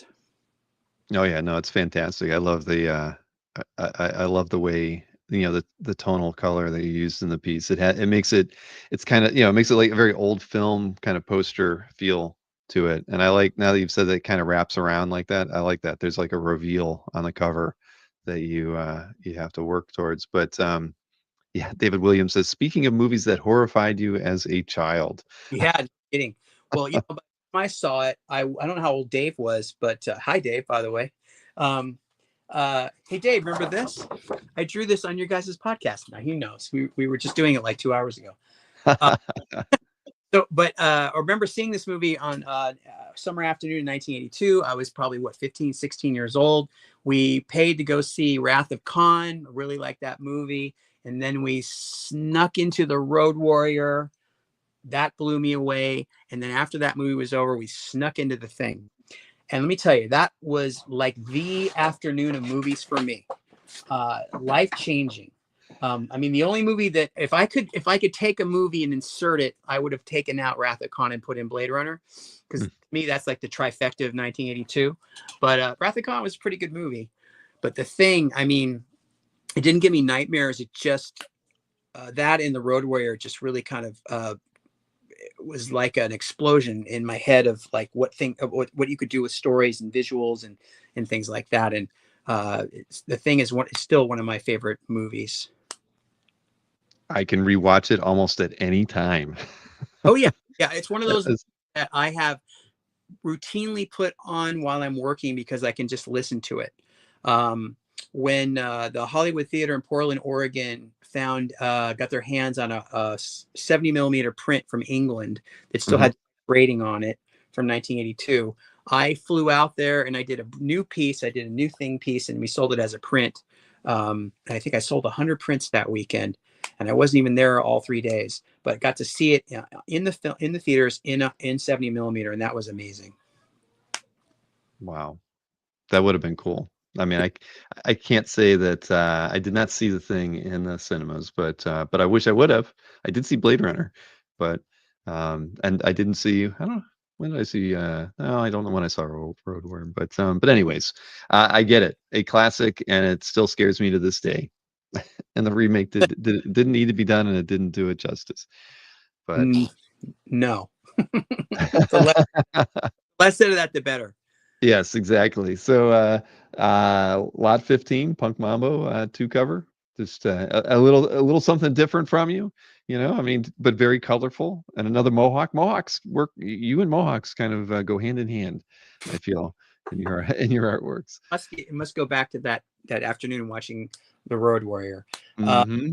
So I don't know if you know this, Bill, but I did the main covers for the first Punk Mambo miniseries from Valiant. That job started in 2018 and went into 2019. When 2020 came around, they were getting ready to do, and Cullen Bunn was the writer. And oh, damn it. The name of the artist is escaping my brain. He's so talented. But they were going to do a second one. They were all set to do a second one, and I was going to do the covers again. Everything had worked out great. So we were like, hey, let's do it again. And so I turned in this cover in March, just as I got it done and turned it in. Like the next day, it was pencils down for everybody, and Valiant went dark because of pandemic. And so this Punk Mambo series never happened. I don't know if Adam Gorman, who is the artist, his name just came back into my head. I don't know if he drew any of it yet. I imagine Cullen had written something by that time, but it never came to be. And this cover just exists now as you know, as the cover that almost was, save for, except for pandemic. Um, but Yeah, the pandemic ruined a lot for for yeah, many creative projects, yeah. unfortunately. But I like this character. I like her punk rock buttons. She is she's a British punk rock voodoo priestess. So very interesting character. Um, like I said, Adam's art on the first series, if you can pick it up, is great. And it was really fun to be able to do a run of covers. And I hadn't done something like a full run of covers in quite a while. So it was a fun gig. All right. Well, hey, I saw Caesar wanted me to show a lot too again, so I can kind of pull that Mhm. one up to remind him of that one. So here you go. This is the Levidia piece on 11 by 14. It was priced at $600, Caesar. So if you're interested in it, you just type claim and the lot number in the chat. But very nice piece. And let me switch back to where we were at, which was what's next. Okay, let me get over to there and to there. Um, so this Joy Operations cover, and I actually did find the cover, the published cover on it. I threw it in the lower right-hand corner for that one. Okay, there you But go. Yeah, it was a variant cover for Brian Bendis' title.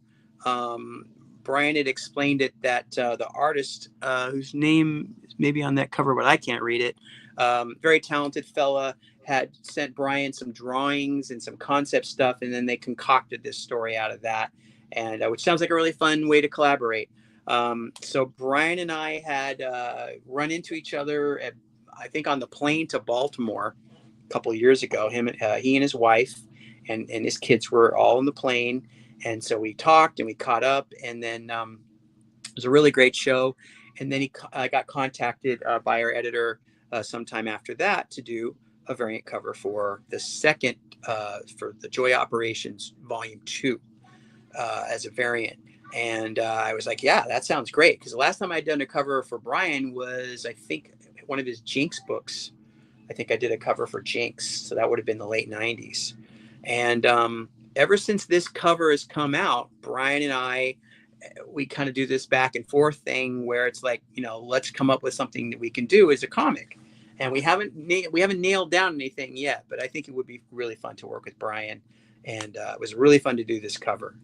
Um, this is one of those pieces. There's a couple of pieces in here that I don't bring around to shows very often. I kind of just sort of hang on to them. I kind of want to let them mellow. So a lot of things you're seeing are things that have not made the rounds. Um, and again, I think I must have been in my red period because it's done the same year as the. It wasn't done at the same time, but I think it was done the same year, or pretty close to. no, it's beautiful. It is $1,900 for lot 16, and it is on 12 by 16. So it is wall worthy. That's for Can you sure. show is it possible to show? You probably are your graphics, but is it possible to show it where you can just see the art without? Oh, you mean where I can like zoom in or something? Well, because you're showing you have a detail, and then you have the piece itself, but then like one corner is cut out by the actual. Right, Uh, right. I'd have to, yeah, let me see. I'd have to, there's a lot of mayhem going on in the cover. yeah, there's a lot of, there is, yeah, I have to switch over to a different view on here, but I can do that really quick. Let's see if I can share the screen Just differently. watercolor, ink, and gouache on acrylic, not acrylic. It's on Arches cold pressed watercolor paper, 12 by 16. There you go. Yeah, you don't really, the slides are good. They're, but they don't really, they don't allow us to zoom in on them like this would. Yeah, that's much better. You get a much better feel for the piece. Let me, but yeah, no, it is. And then we have another one, right? I think is the next one. Oh, that's right, Dr. Mirage. This is $1,900 as well on 11 by 17. And you're right. I am covering the image. I can switch over to the. There's full another image. that I did for Valiant when I was turning in the Punk Mambo covers. Other editors were asking my editor Lisa Hawkins if they could get me to do covers for them, and I did a few, but I found that I liked working with Lisa a lot. And I told Lisa, look, I don't have time for too many covers. I have time to do one cover a month for you, and that's it.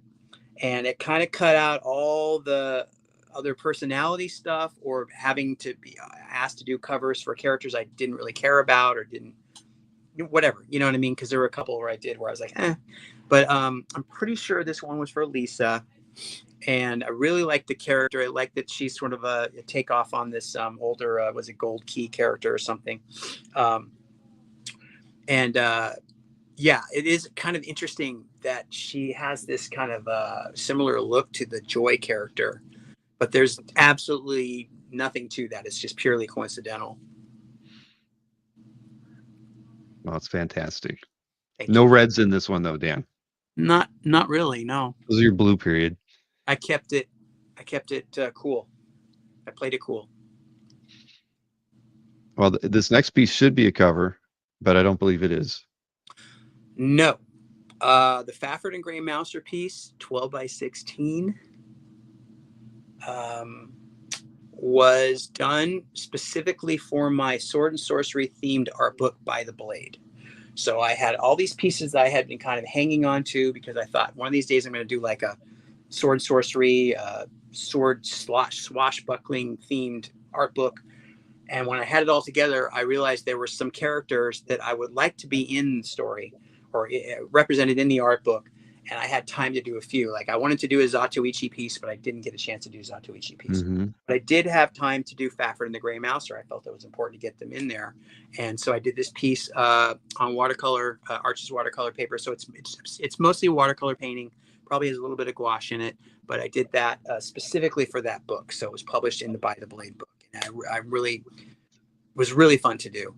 And you can see you have Fafford and the Gray Mouser, but then you also have their sorcerer sponsors in there too. Well, I love it. It should it's deserving of being published, right? I mean, but so at least it was in the art book, but it should be a cover too. I believe it's in the By the Blade portfolio as well that we did. That was kickstarted too, right? I think. Yes. Mm-hmm.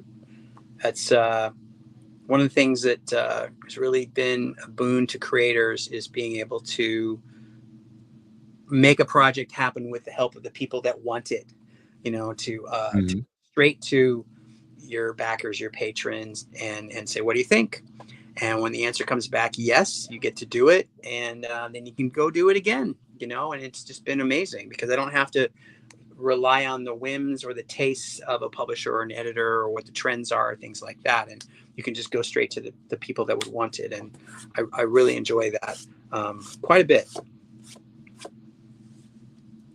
Well, it shows. It definitely shows. But when you're painting what you love, then you know it's always a good thing. Yeah. Yeah. Next piece is a very classic image of the Phantom on 12 by 16. This one's $2,700, and you know, just cool. The smoking gun is a nice addition to that one.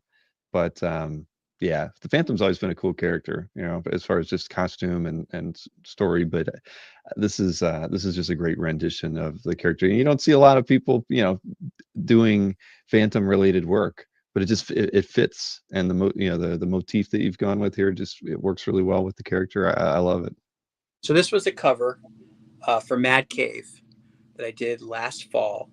I believe it was a variant for #1. I don't know if it's come out yet or not. Not really sure about that. Okay.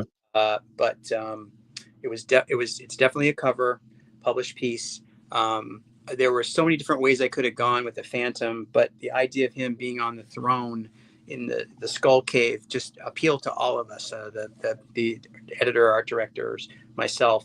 I like to daydream about who he may have just shot with the gun in the Skull Cave. I mean, I don't know who it might have been or what it might have been, but it was what I tried to do with this one was give him kind of a feel of sort of those Obama, James Obama, Doc Savage pulps, Oh or yeah. kind of grim, sort of Steve Holland visage. It was really fun to do. And this one is watercolor and acrylic gouache on 12 by 15 Arches watercolor paper. So I think it may have I don't know if it has some line work in it or not. Maybe a little bit of line work too with the my ink brush pen. But yeah, that was fun. There's another one coming, another pulp guy coming up pretty soon too. Yes. Yeah, Let's switch over to lot 20. Solomon Kane. And this is just it's lovely in so many different ways. I mean, just the fall. It's fall. It's yeah. perfect for the character. Yeah. No, this one's kind of stood out compositionally. I just love it. You know, and it's just a beautiful painting. And they throw the leaves in there, the green. You know, it's just it's a beautiful piece. So this was done, I think, within a month of the Phantom piece last fall for Titan Books, but it was the Conan, the Robert E. Howard Properties people that hired me, and as a variant cover for the Solomon Kane series, which again I'm not. I think it's out because I think they sent me copies of it.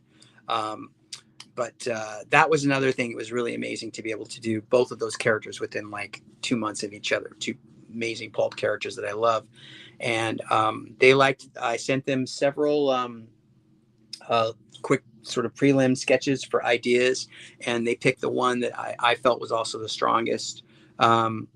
I really enjoyed doing this. Yes, it's very fall on purpose. Um, I tried to be as accurate with the details as possible. Um, Hence the sword, the Spanish sword, very much of the period, and the gun. So I find it's kind of interesting if you can be accurate to a certain degree with your props and your settings. I think it makes it more special. But yeah, it was really fun to do. Mostly watercolor, Definitely. by the Yeah. way. So, you know, people would enjoy spending 20 minutes watching you paint this hat, Dan. I would think Or it would. I think it took me longer than 20 minutes to paint, I but was gonna say, I don't. I was trying to think about it. You know, I'm trying to do the math. I'm like, if that was a 20-minute hat, then Yeah, that would make this painting more like, you know, maybe 5 or 6 hours. That can't be right. no, but I think when you're working with watercolor, it tends to be a faster medium. Mhm. Um, but also you when you're painting, you go in and out because you sometimes you can have a really tight drawing and you really like the drawing, but when you start to paint it, it transforms, and then sometimes you have to go back in and find the drawing again or find out what about it worked the first time, or you have to do something different so that it keeps on working. Mhm. Could be in the lighting, it could be in the values, the shadows, the way that so many different things, you know. And when you're dealing with little elements that are like blowing around, like the idea of the bats and the leaves kind of blending in with each other, there's like a whole balance thing going on there. And I don't know if I always get the balance right, but I try. And I really wasn't sure where they were going to put the logo. I figured they might put it in one of the corners, which they did. But yeah, it was a neat thing to do. I would do it again for sure. Awesome. I saw, where was the question? Michael, I'll run through all the pieces that we haven't sold tonight right at the end so everybody can see what's available. And you'll probably have a few days before I get anything shipped to me from Dan. So anybody that's watching this after the fact can let us know if you're interested, and we can certainly line something up if it works for us. But let's see here. We got 4 more pieces to look at, and they are all Nocturnals pieces. So first up, we saw this one earlier as as the cover, as a print in the set, and uh, just a beautiful piece. Oh, you got it in hand too. You want Let to me see? switch. I do. Yeah, here I we don't know if I go. can get it on frame, but this is the original, painted on uh, Arches watercolor paper. You see the deckled edge there because it's part of the sheet. You see the deckling from. It's a nice, beautiful handmade paper. I love painting on it. This one is gouache and watercolor. It's acrylic gouache and watercolor.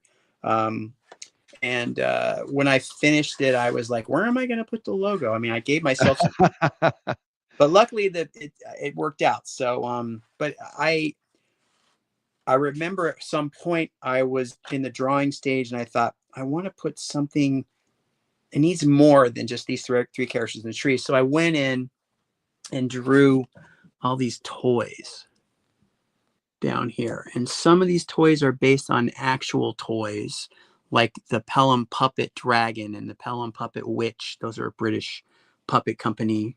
And then some other things, and Jammy Bottoms from Sinister Path. And so doing that was kind of gave it an extra level of meanness, just something that made, and of course the pumpkins and everything. So this is just where you get to just kind of go nuts and just do your thing. So I mean, you've got ghosts in there. You can see the ghosts and the bats, and Gunwitch holding his trusty coach gun, Stoker, his shotgun, which he uses for the first time in the Sinister Path miniseries, and of course polychrome. So yeah, this one is one of those ones that if I end up hanging on to it for a while, I won't mind because I really like it. I don't blame you. And speaking of polychrome, lot 10 was the polychrome that John C. claimed. So thank you, John. Oh, awesome. Good for you. Congratulations. Oh, by the way, $3,600 for this piece is a steal.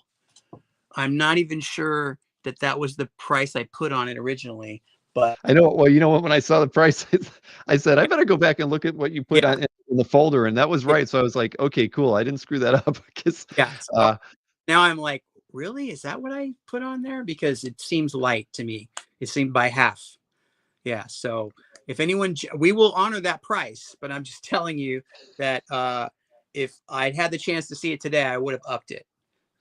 No lie. Well, right. Well, the three other pieces are a little bit more than this one. So this was lot 21 at 3,600.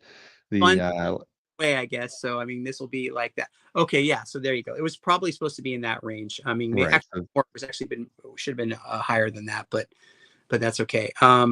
Yeah. So this one was done right around the time that the Kickstarter was launching. I felt, and it's a funny thing is that when you do a Kickstarter, the banner that shows up is like a letterbox, right? And this piece was kind of a challenge to create a letterbox banner out of, because everything is so up and down. So I had the idea, and I ended up doing it, but I had this idea, well, maybe I should do another piece that has very limited background that shows the characters in a row, and I can use that as my graphic.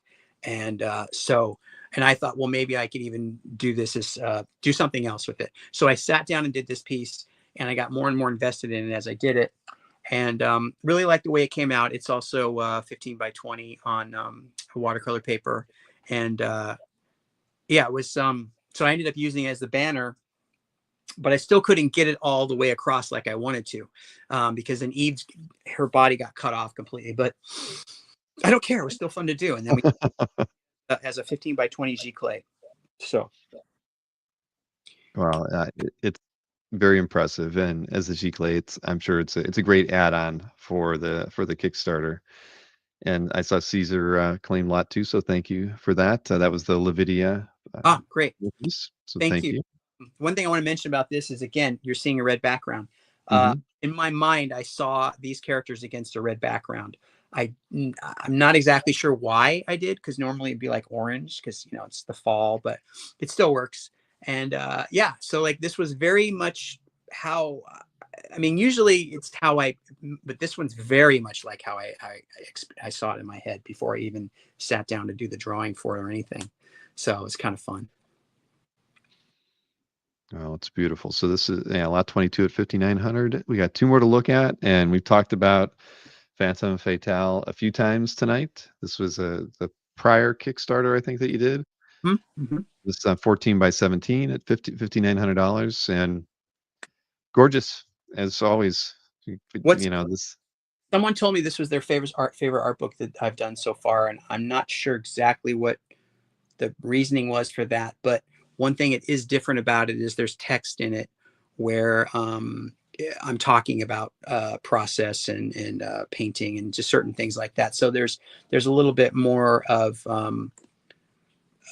me and process and philosophy about this kind of stuff than there is in some of the other books. So that's one thing that kind of sets it apart. And I'd like to do more of that in the art books in the future, especially this one especially Nocturnals 31. Well, if it's the right book to do it in, that's for sure. Now I think it's a great image here with the three figures framed by a yellow, well, it's more of an orange moon. It pops, a harvest moon. Yeah, yeah. What's interesting about this one, and those are of course Nocturnals gals, but what's interesting about this is that she's blue, but if you look closely at the color that is sort of in the center where it's not being lit, it's almost a kind of a pale, it looks sort of grayish, but in the painting, when you get the painting and you're looking at it, it's almost a pinkish gray, which I never would have thought to use before with this character. But for some reason, when I was doing it, I thought I want to push her back. I don't want her to be so blue, and it was perfect. It just, I don't know, it was like one of the last things I did in the painting, and I was just really kind of. Sometimes when you make a choice like that works, it gets you kind of excited, and so it's kind of neat to see that work like that. Oh, fantastic. This is on 14 by 17 as well for the 5900. And then the last piece, we can take a look at that. This was the Omnibus 2 cover. Yeah, big by one. 20. So many characters, so much detail in it. And this one's priced at $8,000, but it's impressive. Really amazing. Another ones that I'd probably I'm not really in any rush to see leave the studio because it was a lot of work, but it was totally worth it. And yes, there's a lot of characters on there because the omnibus, as I said, is 420 pages, so there was a lot to fit in. And I really like to do these montages with the characters, and I did that for the first omnibus, which I didn't include that first omnibus cover this time, but maybe I will in the future. Really fun to get them in there and kind of juggle them and make it work as a piece. And there's a lot of characters in there. It's really fun. No, it's an amazing. You show it without anything on it like you did before? Yeah, I can switch over to that screen. Let's see. More here. And sorry, here we go. That. One more tab over here. There we go. There you go. And that one's on, I think, Crescent illustration board, watercolor and acrylic wash again. Full painting. The process gallery for this piece and others will be in the new Nocturnals 31 art book as well. So you'll get to see the sections and the way I kind of pulled them together as I was painting them. Wayne says he loves the glow around Polly. Thank you. Wayne. Yeah, that's a great piece, Dan. Wow. For everyone, yeah, no, I mean, if there was a piece here that you really wanted, we could work something out. I mean, we typically don't, like to go over 60 days on time payment. So, but if there was a piece that you were interested in, I'm sure, Dan, you would like, you want somebody to be able to own it. And if it takes a few payments to make it happen, we would definitely be willing to negotiate with you on that. So anybody can shoot me an email after the show, bill@comicartfans.com, and I can relay it to Dan, and we could, see what we can work out. Always happy to do that.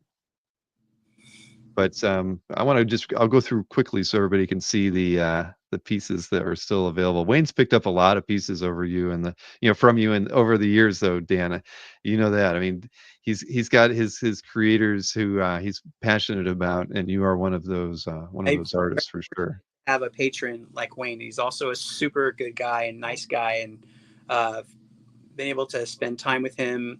One of my favorite memories of Wayne is a really simple, quiet one. It's just him and Mitch, the owner of Terrificon, just sitting in a restaurant. Just the two of them, just talking and eating, and I don't know why that is, but it's just something about that. The two of those guys, two good. Alberto was asking about the Phantom piece, though, and it's published, but I didn't even think to look it up to see if Yes, or where. that's a variant cover for Mad Cave Studios for their Phantom series. Which, if it hasn't come out, I think it's about to. I haven't seen any comps yet, but it's a variant cover for, I think, issue number 1, whenever that comes out. So a lot of times they have you do the covers way in advance. And I was really surprised when the Solomon Kane one came out as soon as it did, because I didn't expect that. So, but if you check Mad Cave Studios, they probably have some schedule for when they're coming out if they haven't already. But that's a published piece. All right, there you go, Alberto. So let's see here. So we'll go through the ones that haven't sold. We had the Trick or Treat piece. It's on a 6x8, not 6x9. That's my fault. This is $200 for lot 1. We had the Yandu piece for on 11x14 for $650.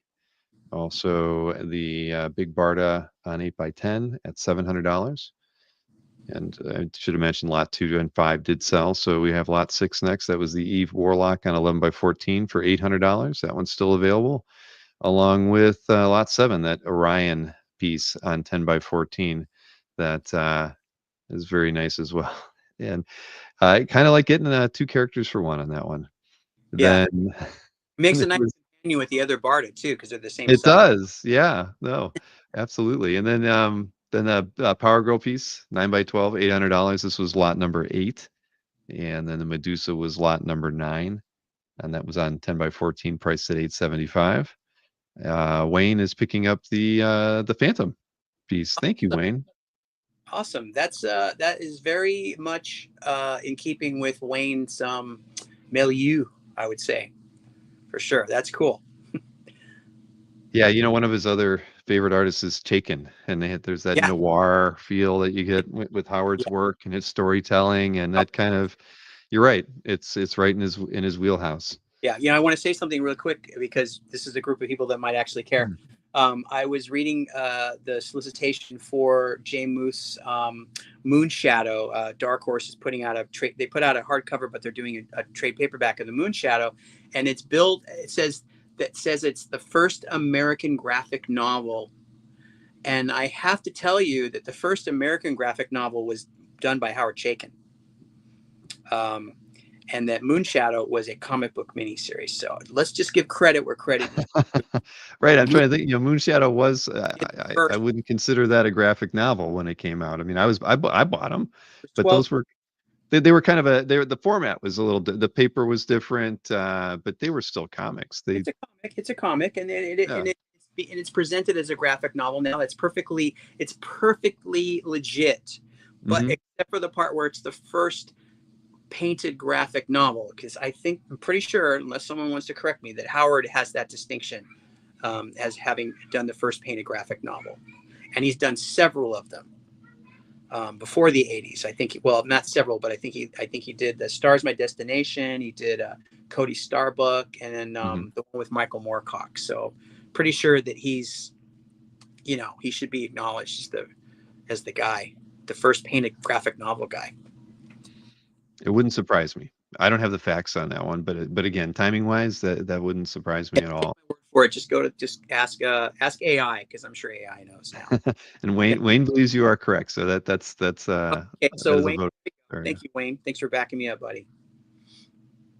Okay, so lot 10, the polychrome was picked up by John C. Thank you, John. So then next up we had the lot 11, the Big Barda that you just finished yesterday, and this one's priced at $900 on 10x14. And what was that? Rich Donnelly said Empire 1978. That's possible, right? And then the Tarzan piece you mentioned on 11x15. This is priced at $1,100 for lot 12. And then the piece that you almost gave away, and then decided to paint an alternative version, which I'm sure was equally beautiful. It was to help refugee children in war-torn countries. I mean, it was for a good cause. But the reason I did it is because I didn't think that it would go for as much as I felt that it should. And I thought, well, it's really big. It's Godzilla. It'll go. but it won't go. It would kill me if it went for $500 or something. Do you know what I Hmm. mean? So I felt like I'm going to do something commensurate with what I've done before, which is 10 by 14 at a certain size, which I did, because the one I'd done before was a Mandalorian piece that did pretty well. And they used it as the poster. And there was all this talk that Jon Favreau liked it and was going to bid on it, which who even knows if that was true or not. But there was a lot of buzz around it. And this one felt more like for me than anything else. So I thought I could easily do another dragon, which I did, and it did fine. So I think it was a good call all the way around. Agreed. So this one's $1,900 on the 14 by 20, lot 13. We have the Thing anthology cover that I think is really cool. Little wraparound mystery for the cover on this one. This one's $1,900 as well. 15 by 17 is the size on this one. Then the Valiant cover that almost was, or and still should be, from Punk Mambo, and this one's $1,900 as well on 11 by 17. Then what was the next one? Oh, that's right, the Joy Operations cover, 12 by 16, priced at $1,900.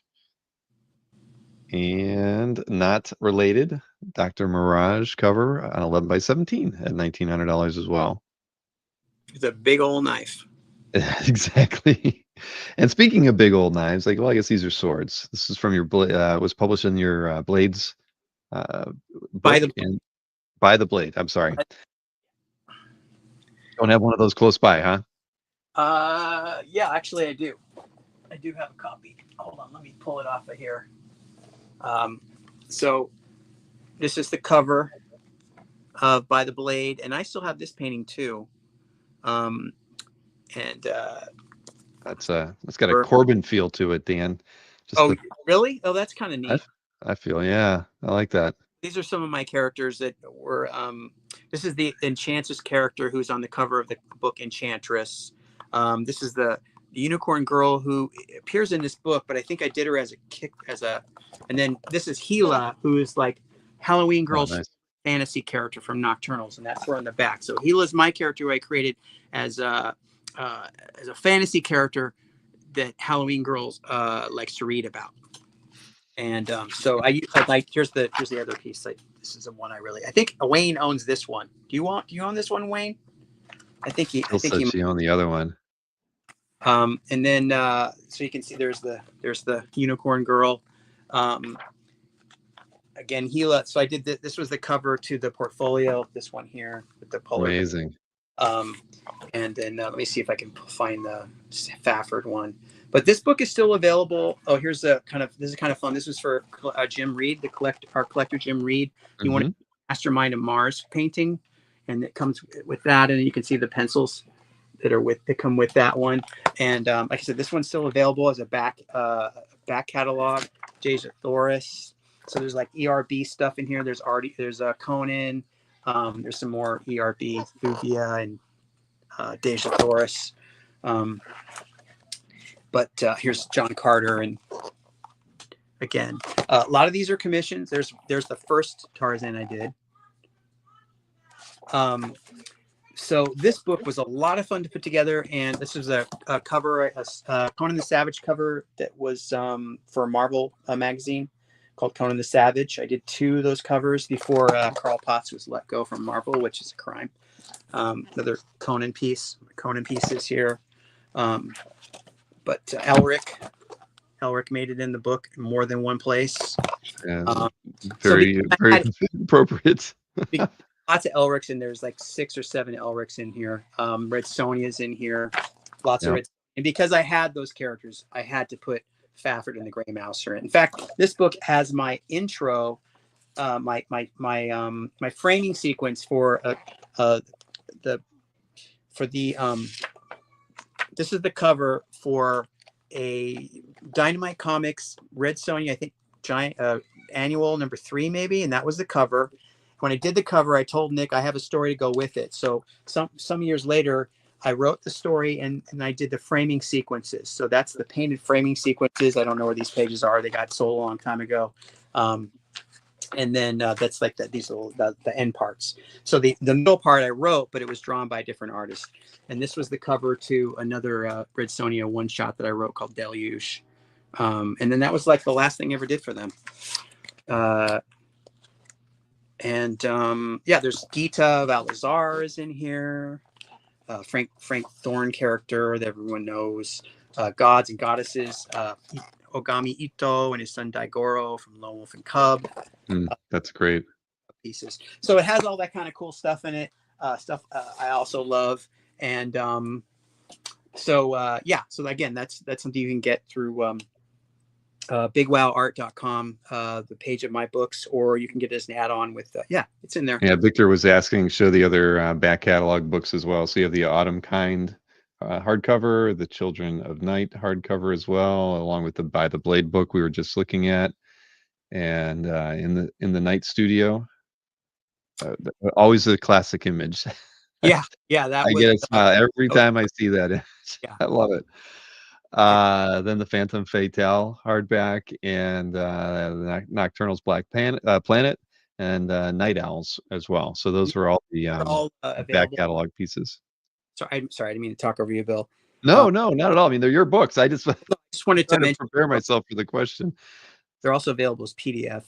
Like if you'd rather have a PDF book, digital version, we have those too. So right, and again, the link is in the chat, everybody. But for those of you who want an easy link in the show description, or I'll throw another one in the chat. There you go.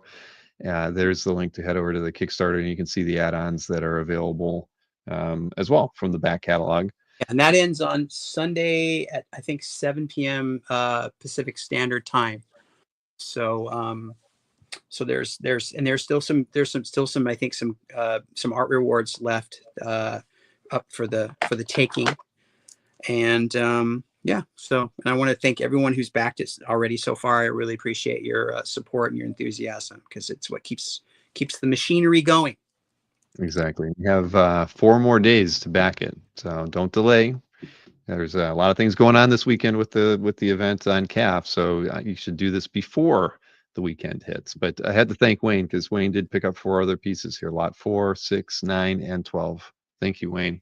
I just shipped Wayne a package of art. I'm going to be, if he's not going to Hero, I'll be shipping him another package of art. We can talk to Wayne about this, but I have some pieces that some Patreon pieces and stuff that I've been waiting to, because but maybe I could send those, and we could send them all over together. That works. I'm happy to do it however you want to handle it, Dan. But thank you, Wayne. I owe him a couple of pieces too. I just realized, so I might have to do those first. Well, I'll get on it. Yeah. Okay. So and two of you guys are going to get some remarked copies of Nocturnals Legend. If I can find a third copy around, maybe I'll send one for our gracious host, Bill Cox. I mean, least I can do. Yeah, I get to hang out with you, Dan, and look at great artwork. This is the last this piece will ever be available for the price, just so you know. Yeah, we're going to show that one more time to remind them that this is the only time it's going to be available at that price. If it doesn't sell, it may just end up on my wall in a float. Yeah, I don't blame you. So we got five more of the lots. Lot 20 was the Solomon Kane. This one was at $2,800 on 12 by 16. Then the one you were just holding is the piece on 15 by 20. It's a Nocturnals Haunted Tree piece. It's at $3,600 tonight. I think we could safely say tonight only. And but it's awesome. I mean, really, it's a beautiful painting, and the all the toys at their feet. It's just a perfect touch on this piece. Then let's see here. Next up, the last 3 is the Nocturnals Red Sky painting. That's also the G Clay as an add-on to the Kickstarter, 15 by 20 as well. The Phantom Fatale cover from the last Kickstarter on 14 by 17 at $5,900, and finally the Omnibus 2 cover on 15 by 20. That was $8,000. We did it. We got through them all. There's the recap. Thank you. Yeah, Dan, this is congrats on the Kickstarter. I mean, we're kind of coming in at the tail end of it, with it already being successful, but obviously there's always room for more backers, and You know, if anybody's kind of on the fence, if you got the link, you can sit there and still save it. You'll get a reminder when it's closing on Sunday. It's always a, you know, a good way to just, you know, if you're so inclined to back it on the last day, do it. Yep. Yeah, and I think we have a late backer option now with Kickstarters can Mm. catch backer kit. So I think there's a late backer option. But the thing is, what I really hope for, I mean, it's always a thrill when it gets funded. It's a thrill when you see that it grows. But my biggest goal and the thing I'm always trying to do is get more books into people's hands. It's not about the total, it's about how many books are we getting into people's hands, because the print run is almost always 1,000 copies. Right. And whatever I don't, whatever's left over from fulfilling the Kickstarter, usually Bud Plant will sell them. But the thing is getting in on the ground floor is what makes it happen in the first place, because it's not a Kickstarter where, well, we're going to do it anyway, so we're putting a goal of $1,000. So you guys have seen that all the time. Oh, we're funded in 5 minutes. Well, that's because your goal was $10. Right.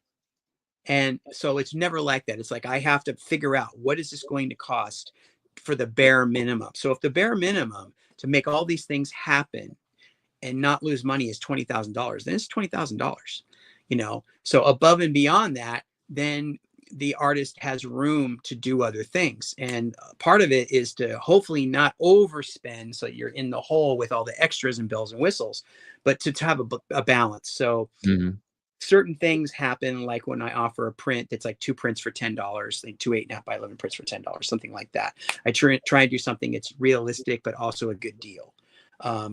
And nowadays, with the way the tariffs are going, I've been, but I'll say this about tariffs: I've been printing my books in Korea for the last, I don't know, 6 years, something 6 7 years, and I don't, and the tariffs over there are not the same, and I don't know that there's tariffs on books. I've read that there aren't. Yeah, but I believe that books are excluded. Yeah. You know, they were one of the excluded items from all the stuff However, that's going on. change between now and when those books ship over the summer. And another thing that does change, and changed for me last year, was the shipping cost. So the shipping Mm. cost went up from 1 month from the time that we were launching it to the time we were fulfilling. The shipping costs went up, and we did lose money on that. In fact, Bud Plant told me, his Bud's warehouse manager told me they lost $6,000 in shipping last year because the rates went up.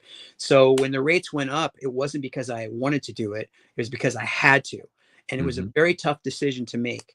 So we're trying to do what we can to keep the costs down, be realistic, and also try and give you guys stuff that's exciting, and spend the money in the best way to spend the money, not just do frivolous things. And you notice I don't do t-shirts and things like that. Not that I'm against doing t-shirts, but there's certain things that are just take up so much time.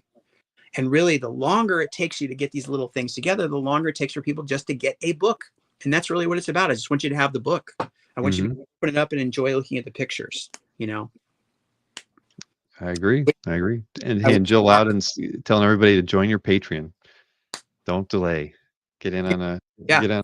I'm not here to be a huckster, but I mean, I don't, and to be honest, my Patreon keeps me very busy. So it's not like I'm trying to add more people on. I have a very fine line of how many commissions I can handle in a year, Rewards, right? along with everything else, the rewards. Well, I mean, that's how I funnel most of my commission, through the Patreon, and it works for people. It's Patreon has been great. I'm really enjoying it. I love the little community that's grown there. There's a back and forth that we have. I feel like when I get up, I feel like, okay, so what like if I haven't done a piece of art in a few days for whatever reason, I feel like I have to do something for them. They have to see something. It's time for me to show them something that's going on in the studio. And when I've been doing a lot of this magic stuff, magic gathering stuff for in the last year, I couldn't show that stuff. So I'd be really, really busy on it, and I'd be like, I gotta do something else. I have to show something, So it's Agreed. Well, I put your Patreon link in the chat, so anybody who wasn't familiar with it, they can go read what the reward tiers are. And yeah, you got a couple ones where you can get a piece, 11 by 17, once a year. I think there's a 10, well, there's the 10 by 14 or 11 by 14, or usually Yep. by 14, because that's the paper I like to work on. There's a tier for 12 by 16, and then there's ones for smaller ones, smaller, less expensive pieces. To be honest, though, I have a really tough time because the prices on them are generally lower than my market. They're always lower than my market prices. Right. Not a problem. It's just that when I try to adjust the rate, like from say 2019 to 2022 or whatever, or 2024, in the past I'd have to get everyone to move over to this new tier that I would make, and then I could close out the tier. It was very difficult because why would you want to leave if you're comfortable in your tier, well, because I'm going to close it down, but I can't close it down until you've moved out of it. So Right. all these tiers. But now finally Patreon said, okay, you can raise the price on the tier. It gives everyone a certain amount of time to adjust to it, to say I want it, I don't want it, which I think works out pretty good.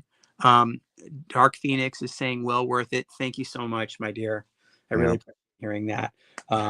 And yeah, I really do. I've worked hard on it. And when I first started Patreon, I had no idea what I was doing. I just jumped right in, and I looked at a couple of people's pages and said, okay, I think I get it, And I tried to make it something that I would want to be a part of. Well, last question before we call it a night. Let's see. Some Devil 22 wanted to know, how did you get Shibana to do the image, right? Because I know that came in late. That's a polychrome piece. Yep. That's gonna have to be my secret for now. Yeah, that's gonna be Okay. for now. But I will let you in on something. She is doing another piece as a variant cover for Sinister Path #4, which will be out in December. So she's doing another Nocturnals piece as a variant cover. So There you go. what does this one say? I own an original Yeti piece by By Mr. Perrin. yeah, well, he commissioned it for one of his Tony does these really cool trading card sets, and yeah, I got to do a Yeti. Nothing wrong with that. Well, listen, Dan, obviously always fun. And you got your Kickstarter ending in 4 days. We've got some people who've claimed artworks this evening. You know to email me tonight, bill@comiccardfans.com, and we'll work things out with arranging payment. And of course, anybody who's watching this after the fact, you have a little bit of time to reach out to us to see if there's a piece still available that we can get shipped out as well. But thank you to everybody. And thank you. The $3,600 is the $3,600 piece. Lot number, which lot number was that? Lot number 21. That is only good tonight. So that one's going to change after this evening. Yeah. And congrats to our 3 giveaway winners, Alberto, Michael, and Bedroom Beethoven's. You guys should email me as well so I can get your contact information, and we'll one next time. All right. Well, thank you, Amy. I'll look for your email tomorrow. But again, Dan, thank you. And again, congrats on the success on the Kickstarter. And it's always fun getting to hang out. And yeah, well, you and I will be talking. But thank you, everybody, for hanging out with us tonight. Come by tomorrow. Watch the CAF update. You'll get to see Alberto open an interesting piece of artwork. It might be cool to some of you. You never know. Have a wonderful evening, everybody.